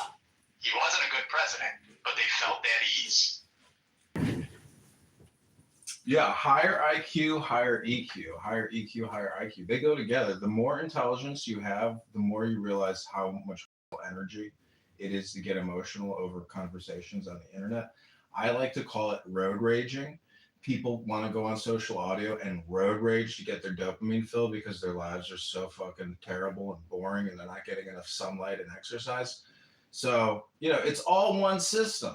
Your communication section of your health and your intelligence, and individuals who just want to spew their toxic words and their propaganda, they're trying to fill the void that they have in their lives. But the truth is, America at 37 trillion in debt and 100 trillion in unfunded debt liabilities is not being run like a business still.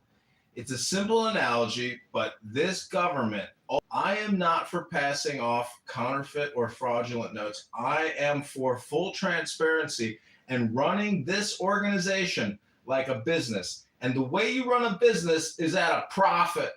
And if you can't turn a profit, you hope to break even. And that's, the essence of the campaign that I'm running under. So have you, two questions for you. If you ran through, what have you bring to get federal investigation into Illinois finances? Well, see, even the forensic accounting investigations, which cost millions and millions and millions in audits, they themselves are a waste of money at this point. So Alderman Gardner in the 45th Ward, accused Brandon Johnson of spending $6 million on a PricewaterhouseCoopers audit of city financials. Just another waste of $6 million.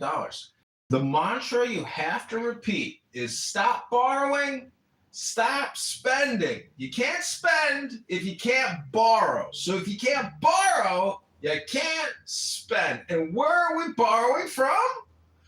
Bank of America. That's the #1 lender in the city of Chicago. It's a big business because BOA knows that they can just raise your property taxes and that will pay the note.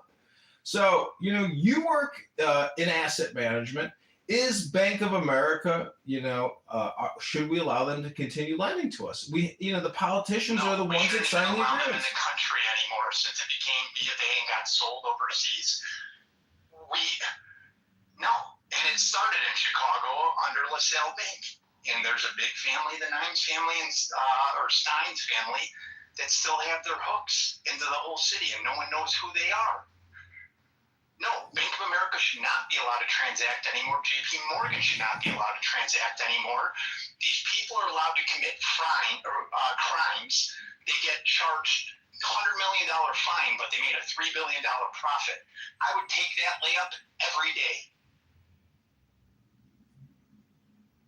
I was in the Army with Ivan Samstein, who is now the chief financial officer at University of Chicago, and he's a mortgage bond underwriter and a bond trader, and it's just a big business. And the point is, the property taxes are only going up, and people are being. Hang on. That is very interesting. interesting. I did not know that about the CFO of University of Chicago, which is ran by the Pritzkers. And they've been doing a lot of money laundering through mortgage-backed securities in mixed-use multifamily developments. They're basically doing a genocide to the black people of Inglewood, Kenwood, and everything like that as they expand the University of Chicago's landscaping. There might be some stuff to look in there. If you could message me that name, or I'll remember to look up the CFO guy. That could be something I could tug on. Well, no one's going to vote for a politician who's trying to stop individuals who are voting for accomplices. So I know a lot all over this city. And I think that, change is coming. No one likes Brandon Johnson. There is no effing way he can win a second election in the city of Chicago. People hate him that much. And people can waste their money on all kinds of polls on simple questions. The Sun Times asked 1,000 people, do you support Brandon Johnson raising property taxes? 10%, 1% said, yes, we support raising taxes on ourselves. It's the dumbest people asking the dumbest questions. There's no intelligence. And sooner or later, massive change will have to come because it's total bankruptcy. So you can't continue spending and borrowing more in bankruptcy. It's a consolidation effort to keep what's left or what's viable on behalf of the U.S. people. Because we, the people, will face bankruptcy negotiations, and your legislators, your Congress people, your senators, who technically should all be lawyers, which they're not, in the same way that judges are also not all lawyers, as we've recently seen come out in the media. And here in Cook County, you don't have to be a lawyer to run for county judge. And it's all about petition harvesting and gathering signatures. And it's a Democrat industrial political complex. People murder people, get out of jail the same day, no cash bail, go back and murder their wife. Murderous, terrorist criminals back into the society instead of housing them in jails. What are we paying all this money for the jails for? Because the same families that own the jails also own the criminal ankle monitoring services. Straight up. So they're making money on both ends, and they also own the largest female halfway house business in the country.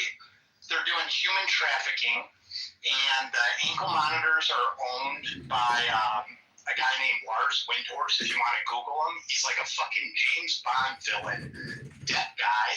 Mortgage backs are not credit default swaps, and they're doing it on purpose. Like follow Tom Dart literally said to Judge Timothy Evans, who should go to fucking jail, said that we cannot handle any more of these criminals anymore. We can't have any more of them put on monitors, and you're going to have to start monitoring themselves. So like University of Chicago funded brand new ankle monitors that Tim Soros signed the contract for in 2019 to do a study that has been erased from University of Chicago website, their social justice crime lab bullshit that Stephen Levitt leads. And they talked Tom Dart out of using the old criminal ankle monitors when it was only meant for people with like DUIs, not people that raped women and cut people's heads off. So that's another thing that I did. I have an email that I sent to Eileen O'Neill Burke. I informed her she was in violation of Executive Order 1447, I believe it is, where the ownership of Track Group based in Naperville, which provides the criminal ankle monitors, is in complete violation. It keeps its servers in Canada, and they're not working with federal authorities on giving ICE the location of these criminals that are on ankle monitors with two-way radios. And is that on the mayor of Naperville? No, that's what's doing in Chicago. The company, they created a DBA shelf to make it look like a U.S. company. Ticker symbol is TRCK, based out of the whole ownership stake. The whole ownership stake is questionable. There's also this Conrent investment company that could disclose who actually owns it. So if you're a judge or a politician, you could buy into an ETF that owns shares in the criminal ankle monitoring companies, and you can get kickbacks by just buying stocks. The mayor of Naperville can do to help anything here. Honestly, I would just look at how to reach out at this point, because I feel like the mayor doesn't do anything according to like these problems that we talk about on Spaces half the time. Is the mayor of Naperville? I'm concerned, Timmy, the amount of mosques that have shown up, you may as well be woke. Makes sense. That's the multifamily apartments going up all over the place is the way that they're overtaking our voter bases too. Yeah, but that's a whole different subject of just how that demographic votes. Is it a different? Is it bad, or is it the Pritzkers also have a bunch of multifamily developments that they're doing, and they're co-investing with the universities all over the country, them free leverage. They'll donate to the University of Chicago, and then they'll get a senior role on the investment committee, and then the endowment starts investing in whatever it wants.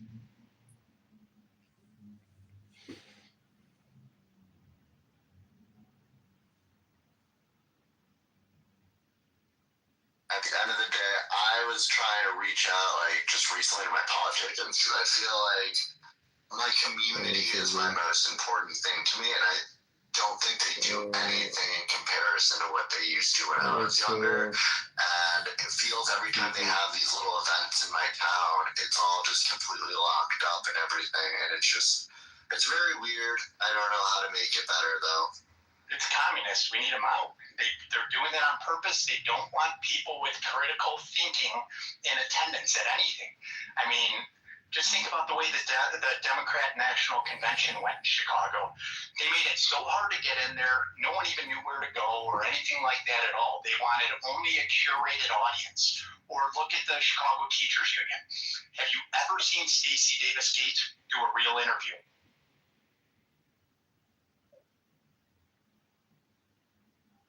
No, I guess not, but I wasn't really looking out for him either, in my defense. Start looking at that, man. All these little battles are part of the greater war, and we don't realize that. Same people that are trying to make us, they're tyrants. They're tyrants, and communism is their weapon of choice this time before they put in whatever form of government they want once they replace us. It just sucks because it's like amongst those under 35, they have no idea what's going on, and they've just adopted this personality that they love the idea of communism, but they have no idea what it is. I would be inclined to right now.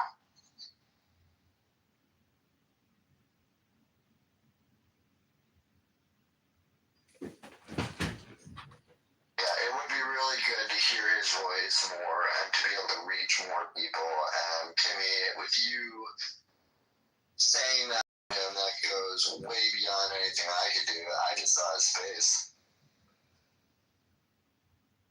I did too, and that's where we got to be a little bit more strategic, because the only reason why I saw the space, even though the guy lives in my backyard, was because you sent it to me. So even the retweets and reposts help each other on stuff. Yeah, and it's actually like my profile is private, but as soon as like Stealth opens up her space, I'm 100% just joining and then go send invites to this guy, and hopefully he joins.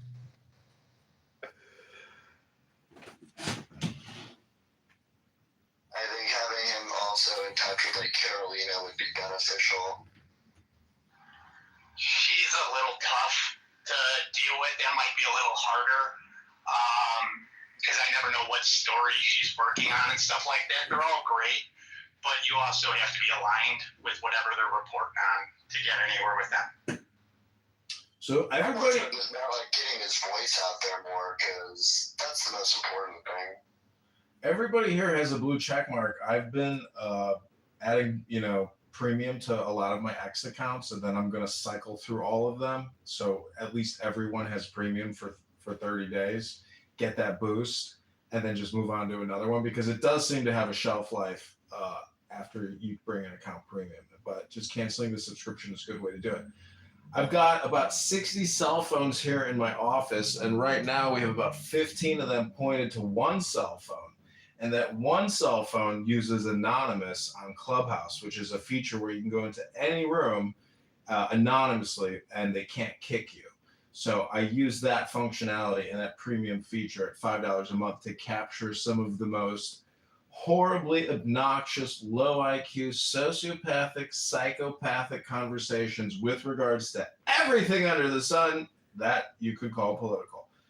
And I thank you all for being here. This is Candidate John. Any other questions for me? We have donors in other rooms because we have multiple X accounts going, multiple clubhouses going.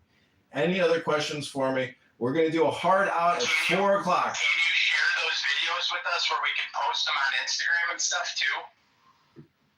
Yeah, you can just Google John Kitover and go to videos, and you can see there's about 25,000 videos with my name in it because I've got about 30 different YouTube accounts with anywhere from 1 to 8,000 videos on each YouTube account. Go to the live section on any account, and you will immediately see Clubhouse recordings going back 5 years from today. Like an insane obsessively compulsive individual, I have sat here and recorded and listened to, but also I've walked away, because I said it and I forget it. I'll leave it at 10 p.m. and come back at 8 a.m. the next day, and they're still talking all through the night. One thing, I saw your account. I was shocked by the scale of what you have going on.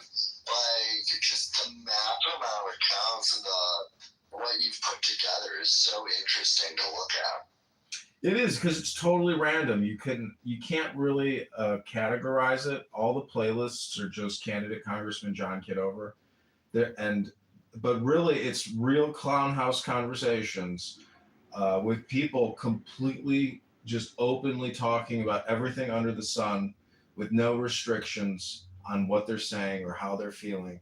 And it is completely ineffective and toxic communication. I would call it brain rot. And, I don't think anybody, this is like literally getting in a van with a hidden camera and recording people having conversations on the street. It's no different than essentially that movie Conversation with Gene Hackman, where he puts a bug underneath a park bench and he's listening to people have conversations about whatever kind of gossip or drama they're doing. So it's a huge sociological, psychological, observational study that I've conducted. I'm submitting this to Harvard in the philosophy and psychology department as part of a senior PhD thesis paper that I'm about to present. Wish me well, because after August of next year, I will become a doctor. That's correct, a doctor of philosophy from Harvard University. So you won't be like Dr. Joe Biden on, are you familiar with Illinois State Senate Bill 2254? No, don't know it. So Illinois State Senate Bill 2254, which passed the Illinois Congress, is to reduce the distance sex offenders are required to stay away from schools from 592 feet to 262 feet. It also reduces the frequency of check-ins for the offenders as well. I think that we need a noose for anybody that even talked positively about this bill, but it's such an insane bill that I think it just needs to be a center point of conversations. What positive reason does that bill actually have? None. And it's not Kim Guilfoyle. Trump.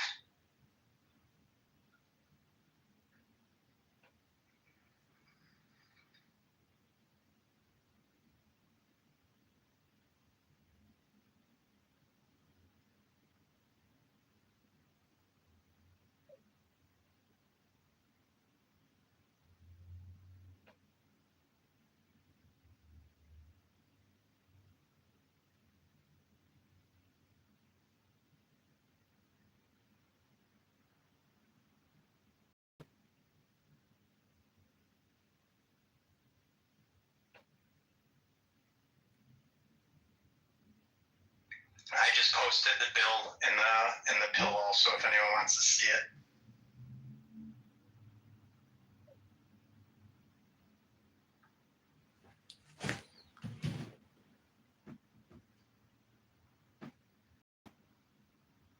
Okay, I have this document that I wrote for my campaign. It's called The Next Steps. I believe in stating goals, objectives, and strategies and what the purpose is and having an agenda in a room. I've done a lot of Toastmasters. A lot of people open up a room. They never have an agenda. They never stick to an agenda. And it's just a long, rambling mess of words about nothing. But these are the next steps for the political campaign that I'm running against Darren LaHood. Hope you enjoy this. It's about 60 seconds, maybe 2 minutes. Here we go. Democracy daughters, ferocious fascism, cackling communism, equally frauds cavort crazily all over X and YouTube and Instagram and TikTok. They are hemming us in. They are abortive births of the child, the new world of X. Liberty stirs once more in the womb of time.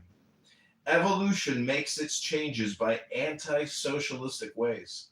The abnormal man on X who foresees the trend of the political times and adapts circumstance intelligently is laughed at, persecuted, often destroyed by the herd on X. But he and his heirs, when the crisis comes, are survivors. Above us today hangs a danger never yet paralleled in history. We suppress the individual in more and more ways. We think in terms of the herd. War no longer kills soldiers, it kills all indiscriminately. Every new measure of the most democratic and autocratic governments is communistic in essence. It is always restriction. We are patient.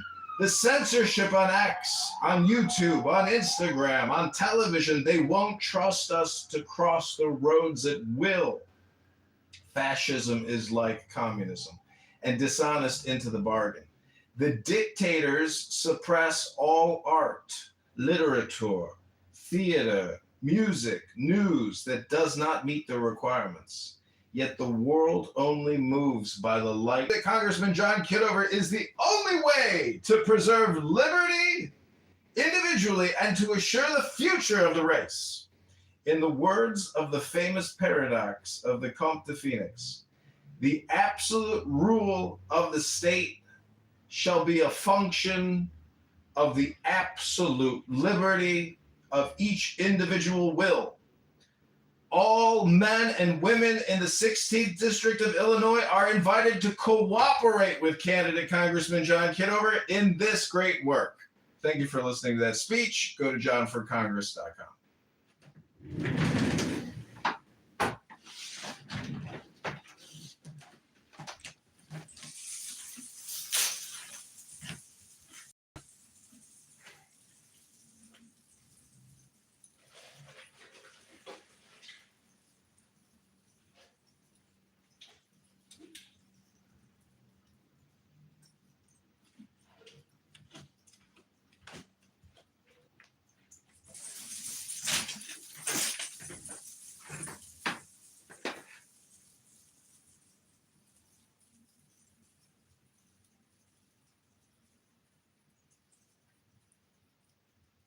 Okay, welcome Stacy Miller. Anybody else? It's an open room. Say whatever you want. Hi, thanks for having me. Good Shabbos. Good Shabbos. Good Shabbos to everyone who celebrates. Timmy, I was wondering, why would anyone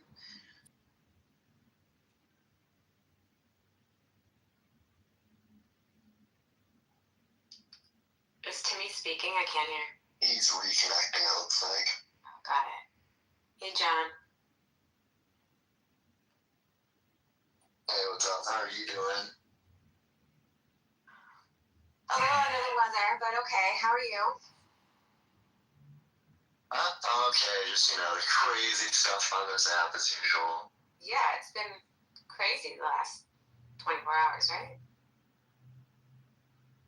I really look forward to whoever was saying it, and I don't know, more and more people talking about putting your country on your X account, because it's crazy listening to all these people from other countries talk about America.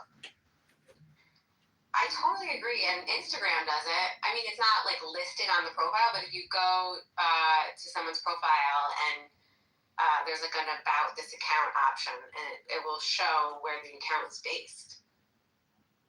If Instagram can do it, Twitter can do it. You can do it. The problem is you have to like do it in a way that can't just be subverted by a VPN. I do think Timmy's trying to come back up now.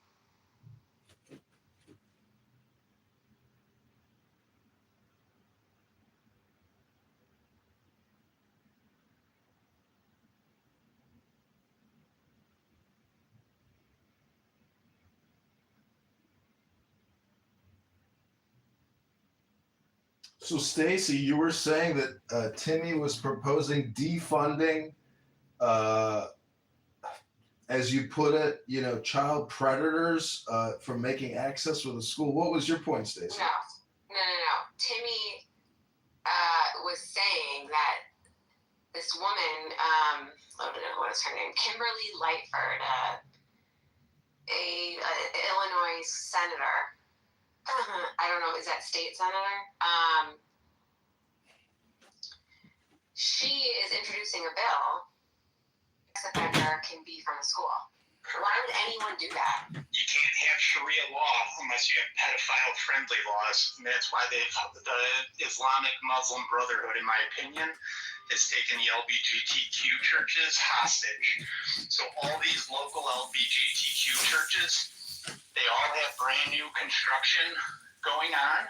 They're able to take anonymous donations, and then they can allocate those anonymous donations legally to front businesses. But Sharia law, I think, is honestly the real reason why they're making all the pedo-friendly laws. It's so sick. I mean, how does everyone not... one justifiable reason for that bill. Yeah. How does anyone not take a huge pause that someone would even introduce that? It also passed the Illinois Congress. So oh my God! Are you serious? That's why it's a state Senate bill now. It's because it passed the Illinois Congress first. It was like House Bill 2236 or something like that. What is this world that we live in? They don't care about us. We are data points on an Excel spreadsheet. We are a means to an end. All these nonprofits are literally stealing from us. Think about why are taxes so high? Because it's currency control, it's wealth control. They've taxed us at every single angle. Sorry, we have a bigger Islamic takeover in Illinois than anybody has any idea. Bank sold our parking to Islamic investors, and then they backed President Barack Obama. Pritzker got into the White House. She was part of the Rebuild Ukraine. They want us gone. And also the cartels partnered up with the Islamics, with Qatar. I don't even give a shit about learning how to say their country right. Qatar.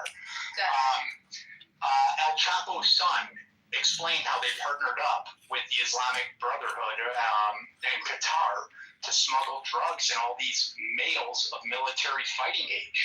There are probably so many rapes and child molestations that have been covered up. If you Google Rotterdam rape cover-up, grooming gangs, you're going to find out that the British government covered up 1,400 rapes against white women over a 9-year period.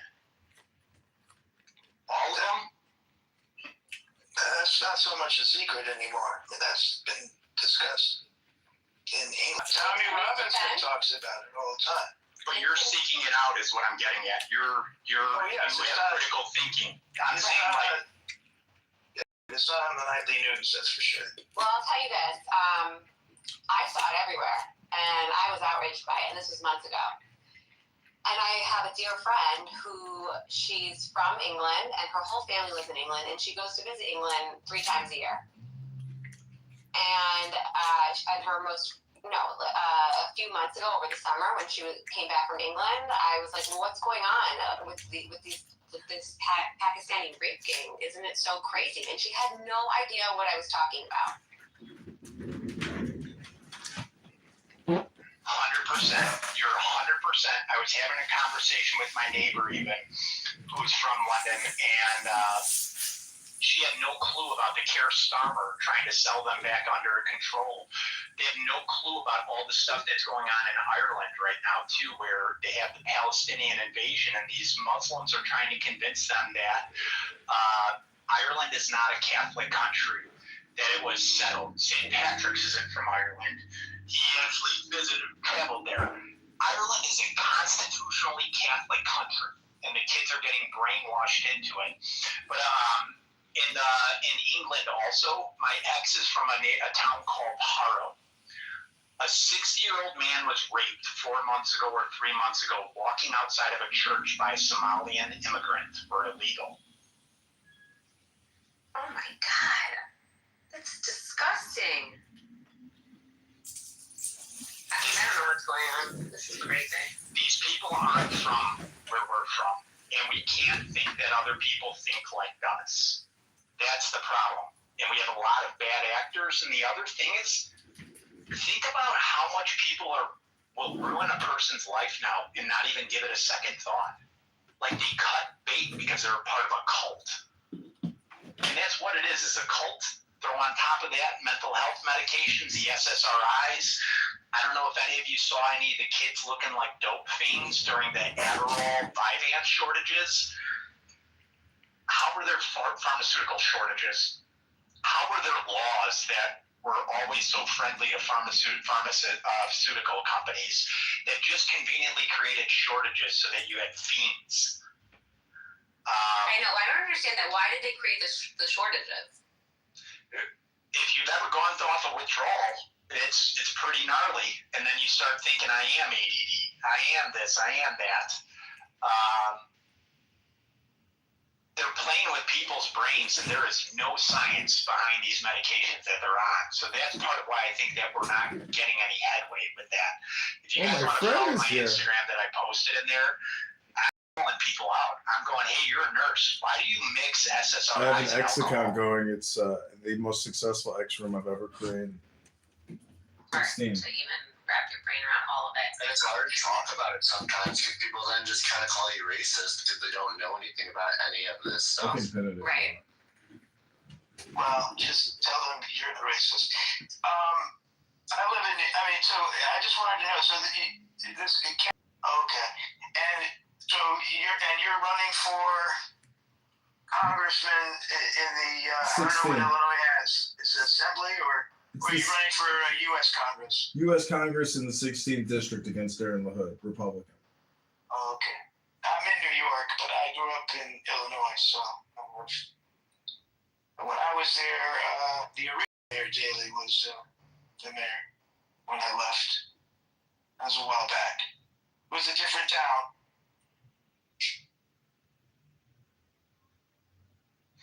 The old man was a good man, I think. I think his kid sold us up the river. Yeah, it's definitely not what it used to be.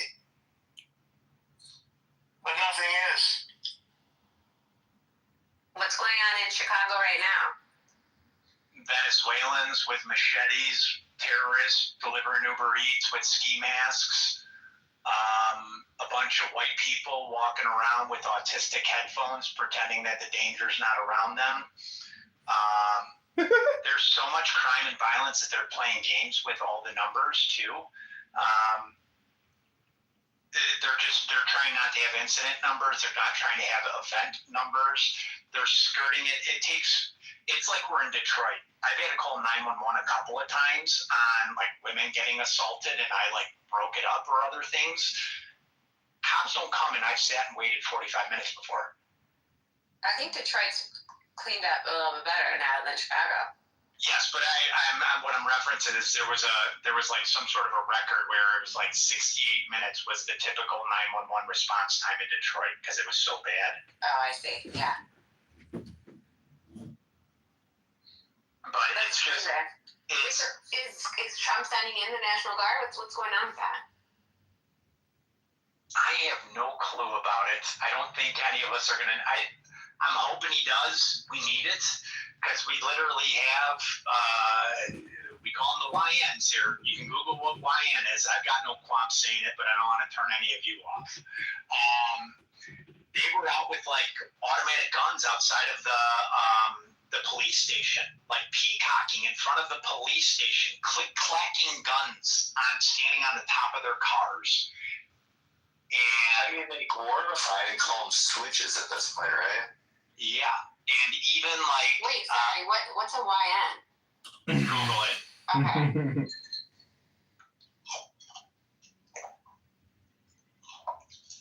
And that's what the black people call them. That's what the gangsters call them too. Yeah, It's a new breed of black team. It's young N-word is what he's saying. So we have Zach here in the room, who is a campaign promoter, campaign fundraiser for my campaign. He helps me in Clubhouse. Zach, welcome to Candidate John's room. Zach knows me very well, and in October he's going to come out here and help me get signatures in Rockford and Peoria.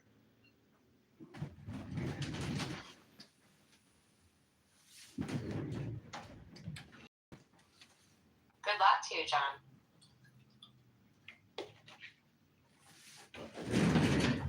Yeah, John seems to have a sensible mind too. He's talking about debt and how it can't continue, and realizes that we plateau.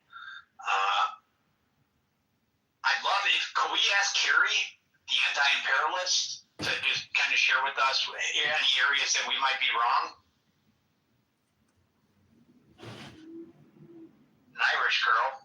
I love Irish people, but I'd love to see why.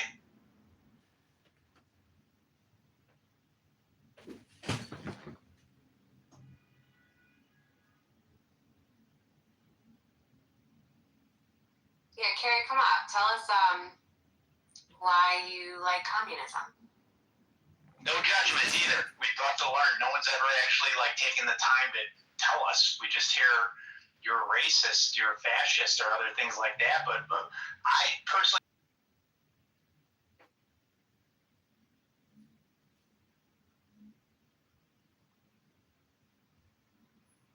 He doesn't seem like a hostile person. He just has his own opinions on stuff.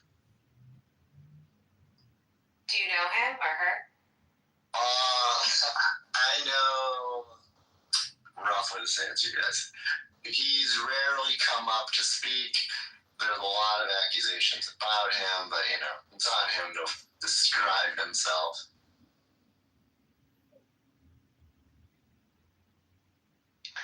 And you're a citizen of the world, so I give you your opinion. I actually don't want to be at war for the rest of my life, and I feel like constructive conversations are the only way that we find out if we have things in common or not. I'm a human being, so I'm wrong. Any facts, any knowledge, or anything you think that maybe we're not aware of.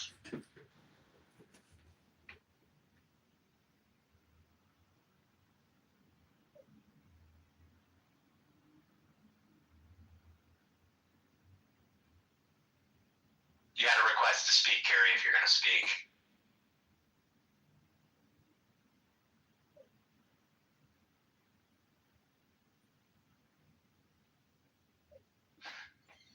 All right. What, John, you want to recap and tell us again, now that there's a couple more rooms, tell us again how we can help you? Just an immediate, if it's a retweet, if it's reaching out to you, follow any other accounts? It'll all go directly to gathering signatures on our petitions. We're paying $1.50 a signature. Some people will charge $15 a signature, but we're paying $1.50, and we have an incredible team in Rockford doing great work. And it's johnforcongress.com is the official campaign website. And if you click on the upper right and go to blog, you can see our antidote page as well as a link to our article and interview on WGLT in Bloomington, which was an NPR production in conjunction with the Illinois State, and it went really well. And, just being here, sharing the room on your profile is a big help. So just share the room, copy the link to the room, and text it to people. Social, be political, because that's the essence of politicking and politics and being polite or polity. So I hope you guys all have a great weekend. And I'm trying to figure out how to pin something. I've never really ever had to pin anything in this room. I don't know why I can't do it. So, John, also just the bad thing with the Charlie Kirk assassination is we don't have Charlie Kirk. The good news about the Charlie Kirk assassination is that it's opened up communication where I've had people that were definitely Democrat coming up to me now. And also watching some of the people cheering them on. Or I wear a MAGA hat all over Chicago, wherever I go and stuff like that. I call men pussies. I tell women they're a retard, or I tell them that their father is a pussy because only a pussy would raise a woman as dumb as that. And it seems to shock them in a good way. But this woman showed up with a Columbia sweater, deep shades, and then some chick named Carl to the dog park. And they were basically like talking shit about me. Timmy? They had a doodle, and I've got a doodle. My dog and their dog actually got along. I think that they didn't want that to happen, but I've worn for 5 months straight every day. I've got sweat stains in my MAGA hat, walking around downtown Chicago everywhere, and people not wanting to talk to me.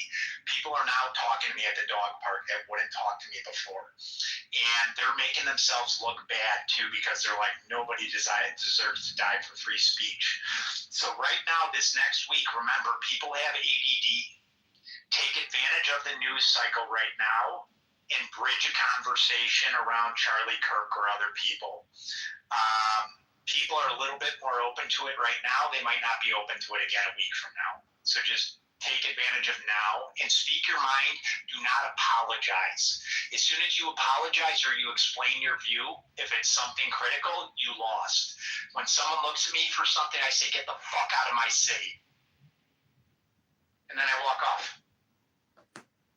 So, well, Socrates, was asked, are you still preaching philosophy? He says, yes, but it's very dangerous at the moment because you get punched in the nose. So, I don't like to be a target, and it's the same thing like with a bull and a red flag. I don't go waving red flags to attract bulls. There's enough psychotic, sociopathic, dangerous people out there where, I don't want to draw attention to myself. But I do want to create the parallel society here on social audio apps and through content. And I think connecting that way is the next level of communication. And really, it's doing it in the privacy of your own home through your cell phone. So, connect with everybody in this room, click on everybody's profile, follow each other, and let's communicate in peace, stillness, and joy. I hope everybody has a great weekend. Thanks for being here.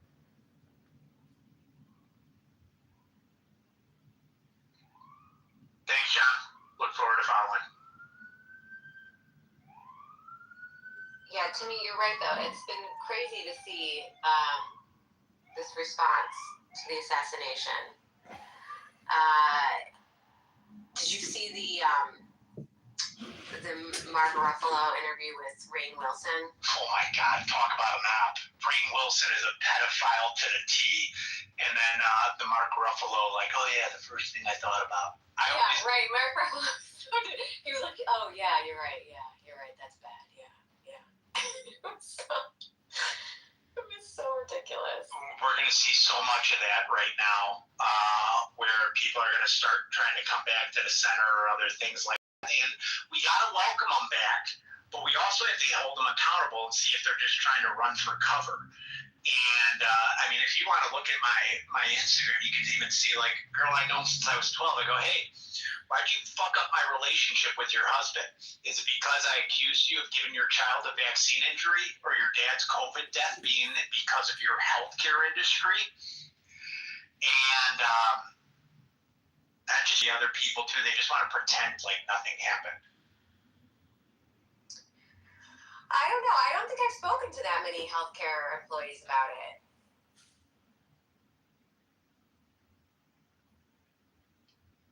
Anything else? I'm interested in John's platform. Number one, what's he running for? And how do we? I guess he's running for Congress right now. But how do we clean up Washington D.C.? And then number two, kind of tangentially to that, but also kind of related, because we're all Illinois residents, and I understand, if he's running for the U.S. House, this isn't necessarily his first, issue, but is Illinois fixable?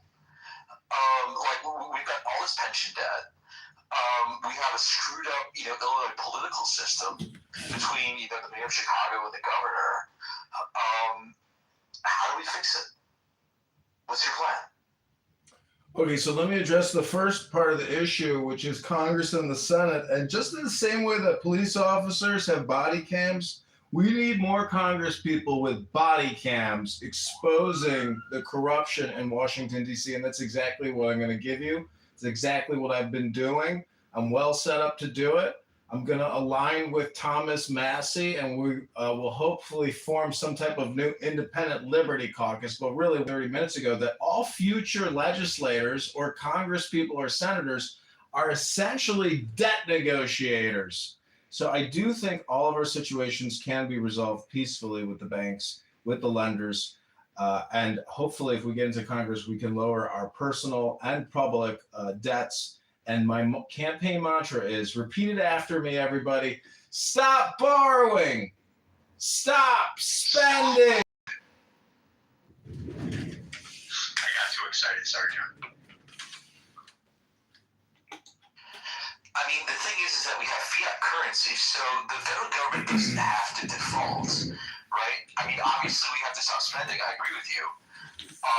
But it's like, our debt is money that we have to print later. I guess that's one big picture thing. The other thing, I guess, is I think it's like you got two choices here, right? Like one is to kind of either work with Mike Johnson or work with House leadership, and the other is to kind of I guess try to give your constituents more access to the Washington D.C. system. Does it, like, one idea that I've had, like a big picture idea, is does it make sense to have regular people from your district, maybe chosen at random, who have the time, wander out to Washington D.C. for 3 to 6 months or so, and sort of wander back, and so that way, yes, you have to. Yes, there's safety in numbers in Washington, D.C., but I think it also makes sense Okay, 10 more seconds. to have the same thing. Okay, listen, a part of politics is being social, but also philosophical. Let me just add one more word to my campaign mantra right here. Stop borrowing, stop spending, stop taxing. Say it with me, fellow Americans and patriots. Sing! We have taxation without representation in every avenue of our life, at least in Illinois for sure. It's from tariffs.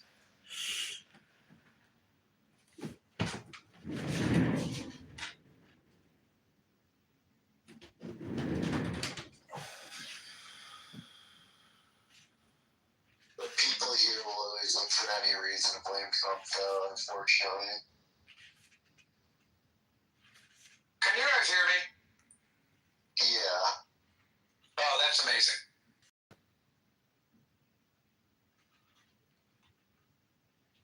At the end of the day, all I want is a functional state. I don't want to have to move.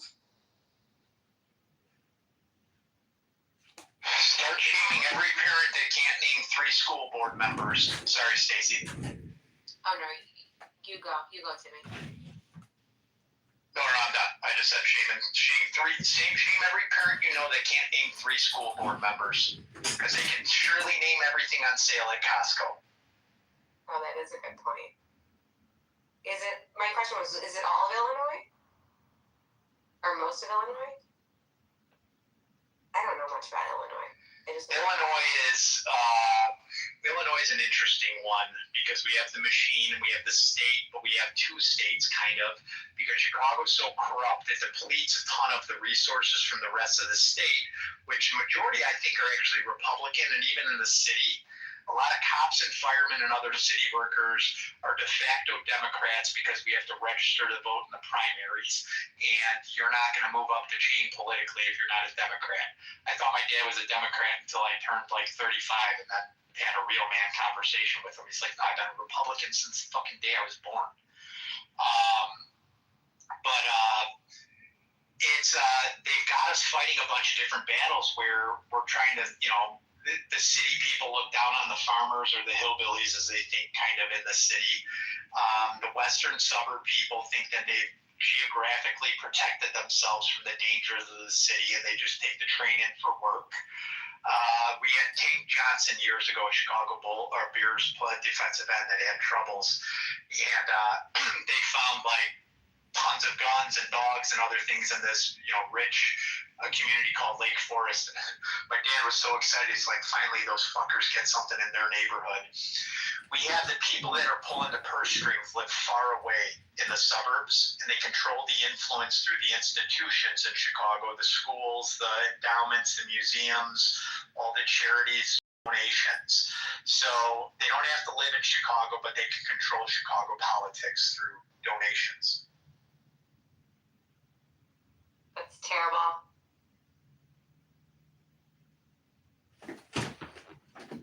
Yeah, I haven't found anyone to run for mayor that can turn it around.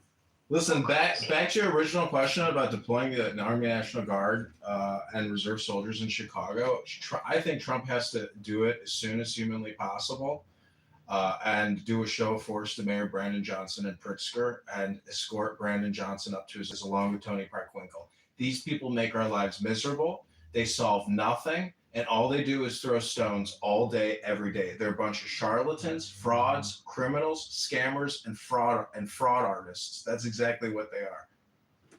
God, that was the other name I totally forgot. I reported her for potential mortgage fraud a week ago too with Stacey Davis Gates, Tony Preckwinkle, because she has 5 houses, each with a different relative. Wow. How do the police put up with the mayor in Chicago? They're demoralized. It started with this thing called COPO, which was the police policing themselves, and they forced out my dad's a retired Chicago cop.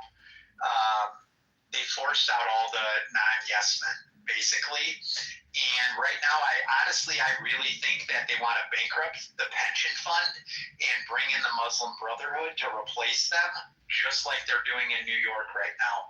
I think they're purposely trying to bankrupt it.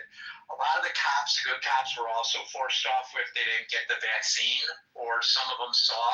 They're like, I'm better off taking an early pension than getting fired and losing it all, because that happened to a lot of people.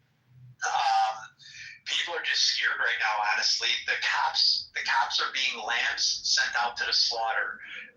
One of my dad's friends lost his eye about 3 years ago at the statue of Columbus, the Columbus statue protest. They threw literally a fucking M80 in a beer bottle with gasoline. Like, they were throwing shit like that at the police, and Mayor Lightfoot told them, do not react. They knew Antifa was in those audiences. They don't care. And the problem is that these cops are locked in with equity into their homes, because remember, they raised home prices like no other. And they've got a bunch of equity, they think, in their house, which is a source of wealth, or they have a pension that they plan on living on. They don't want to rock the boat because they've got kids. And they've got a lot of good cops that are scared shitless, and then they've got a ton of cops that can't back them up. There are cops that are not physically strong enough to handle any of this stuff. And then the demoralization that you put on top of it.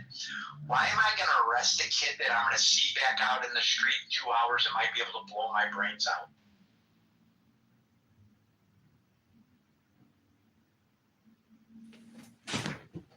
John's right. We need force. We need it now. Yeah, people on the South Side are asking for it. You're in the Chicago Flip Red movement, and you interview a lot of people, and they say, yeah, I think we need the National Guard out here because it's too dangerous to even live out here, and you're trapped in your house. And but basically, they need to do patrols and engage in street battles if need be. There's too many armed criminal gangs. Chicago's always been a gang town from Al Capone, but now it's insane. The city put out, I have footage from the 2020 Chicago BLM riots, and I have live feed from all around the country during that time. It was absolute pandemonium, chaos, anarchy. If you didn't have a firearm at that point, I bet you praying you did have a firearm at that point, because that's when you need your Second Amendment, when cities go to fucking chaos and the mind virus spreads and thousands of insane young, radical, violent people with guns decide to go loot and rob pharmacies and do whatever the fuck else they do. So I've got the footage. I've got the receipts. Also out of 2020, I have videos of Dr. Fauci on CNBC. There's so many videos from 2020 that I have sitting on this laptop because I use Bandicam, which I've streamed footage from the internet with regards to the BLM summer riots and the COVID-19 lockdowns, as well as the invasion of the border. So we got triple slammed at that time, and I've got the receipts. But anyways, I hope you all have a good weekend. I hope this is a positive and upbeat room. Thanks for being here. This is my first successful X Space with more than one person to actually talk to. We do have a lot of people who have not yet spoken. So if you haven't spoken yet, now's your time to speak up.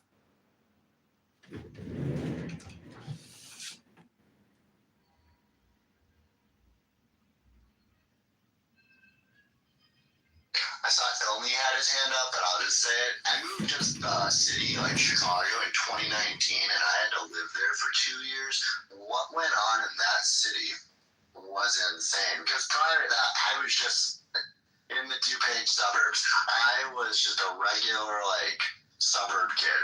And once I learned how crazy these people are, and talking to the regular people, they all want this. They want these raids, and there is no one I know in my real life who is actually upset about this, which is weird to see the internet reaction. I'm part of some of these Reddit groups on whatever, the Naperville, Elgin, Illinois, and people are just constantly complaining about these raids and whether it's the ICE raids or the National Guard stuff. And I don't understand what has to happen for these people to change their minds.